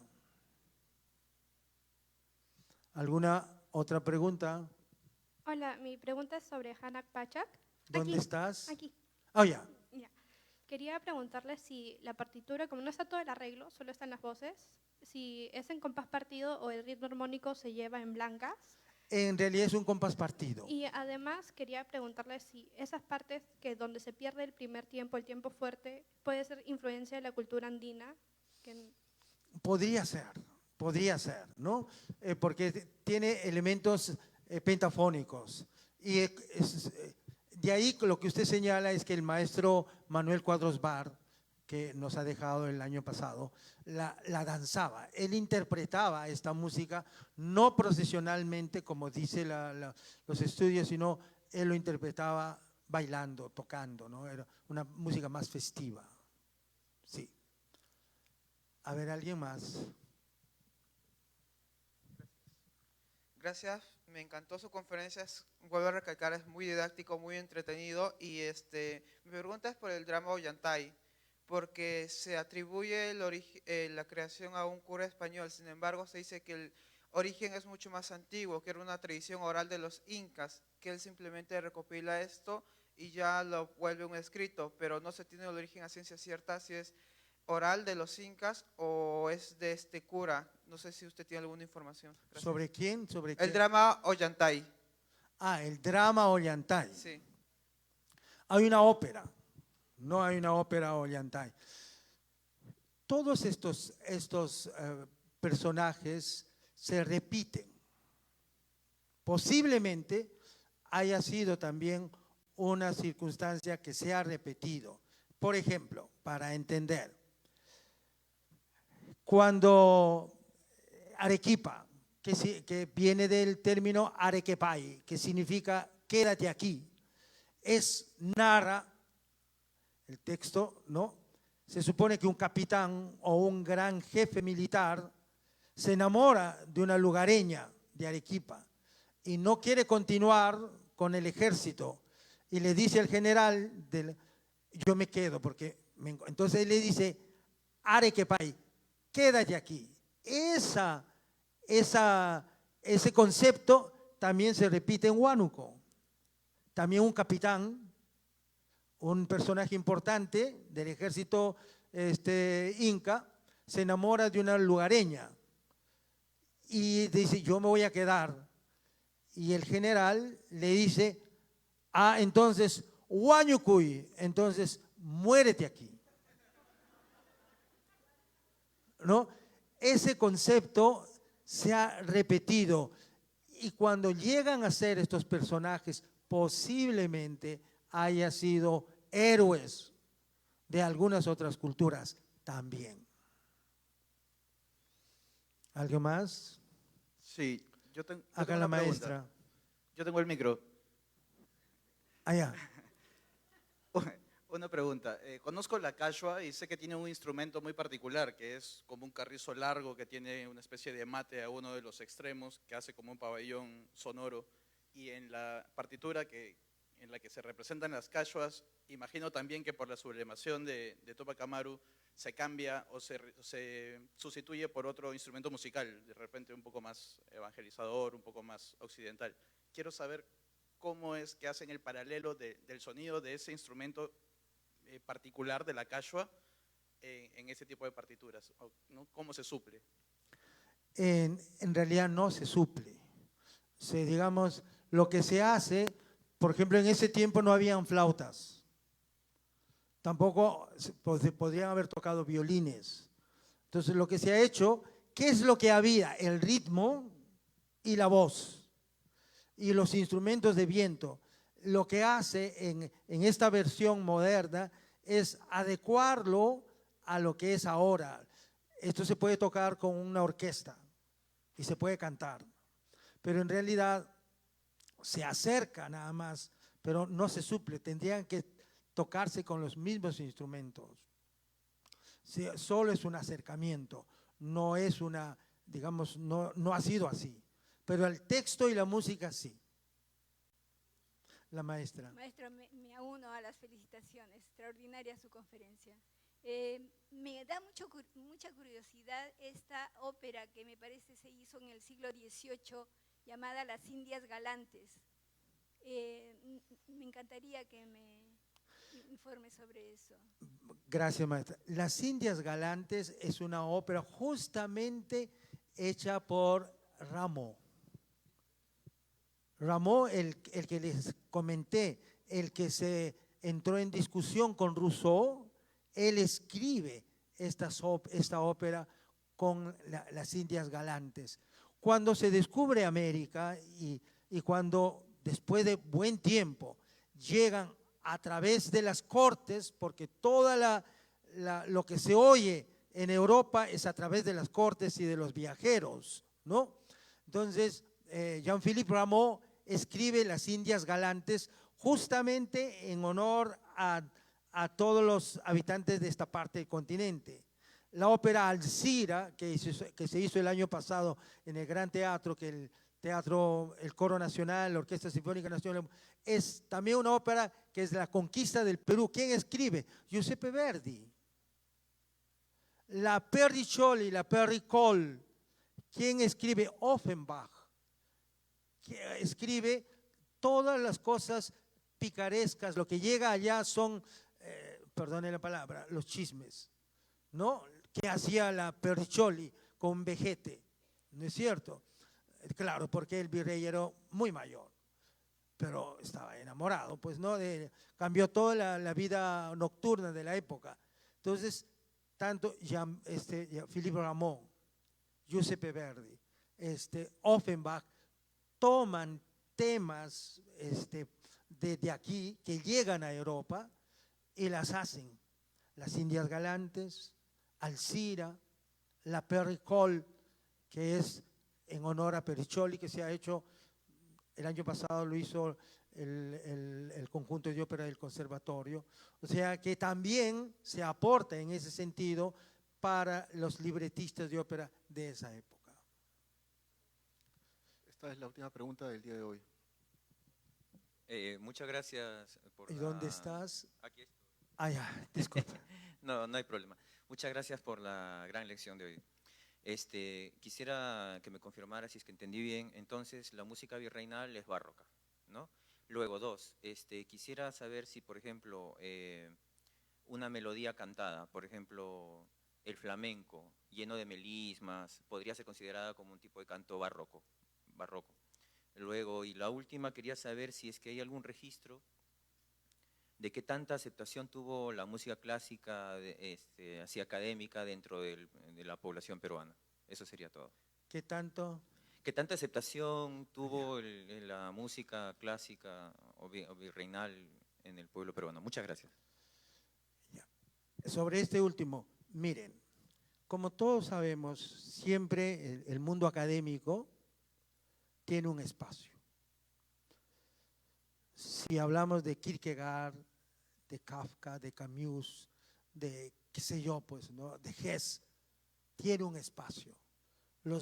Se va a entender a aquellos que están cerca a ellos. Se va a entender de acuerdo a su hábitat. Si hablamos de Picasso, de Neruda, qué sé yo, de los poetas, de Velázquez, de acuerdo a nuestro hábitat lo vamos a entender. Siempre el mundo académico tiene un espacio que es consumido por aquellos que tienen en su hábitat eso. ¿Cuál es el hábitat? ¿Qué es un hábitat? El hábitat en donde yo habito, en la música, pienso en música, sueño en música, hago música, estudio música, toco música. Ese es mi hábitat, por lo tanto, estoy trabajando. Yo tengo una maravillosa experiencia con la Escuela Superior de Folclore, por ejemplo. Hemos fundado el ensamble de instrumentos tradicionales para preservar nuestra música. Ellos tienen, digamos, el principio es que está hecho en base a instrumentos que no han venido de fuera, la quena, la quenilla, el sikus, el charán, la zampoña y sus variantes. Ellos no han venido de fuera, ellos se han hecho acá, se han desarrollado acá, han crecido acá, y etcétera. Y ese es el corazón de esta agrupación, para valorar lo nuestro, paralelo a una orquesta sinfónica. Entonces, ese es también parte de mi hábitat. Cuando usted me dice qué tanto tenía repercusión, indudablemente estaba ligado al mundo académico, es decir, a la gente que tenía las posibilidades de estudiar y que no era tan masivo, ¿no es cierto? ¿Cuál era la otra? Sobre si se podía considerar, por ejemplo, el tipo de canto flamenco, así como barroco. El flamenco es una música llamada nacionalista, porque obedece a un colectivo propio que es, ¿me entiende? Entonces tiene todas esas variantes que se trabaja mucho dentro de ese grupo humano, que trasciende a eso, porque eso existirá hasta que desaparezcan ellos. No se puede catalogar, es propio de ellos, es su propia expresión. Y finalmente, ¿alguien más? Entonces yo pregunto.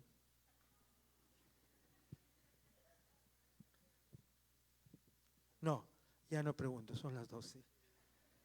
Bueno, en verdad estaba un poco preocupado cómo hacer una exposición, porque este es un tema bastante árido, ¿no? Bastante complejo, pero me voy contento, porque hemos aprendido una cachua, ¿no? Y hemos cantado, hemos bailado, y hemos conocido la música, que no es tan lejana ni es parte de nuestra cultura, y hay que hacer parte de nuestro hábitat. Eso es muy importante.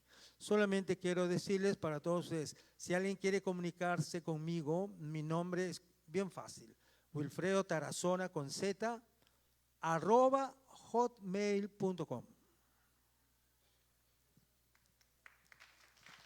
Muchas gracias.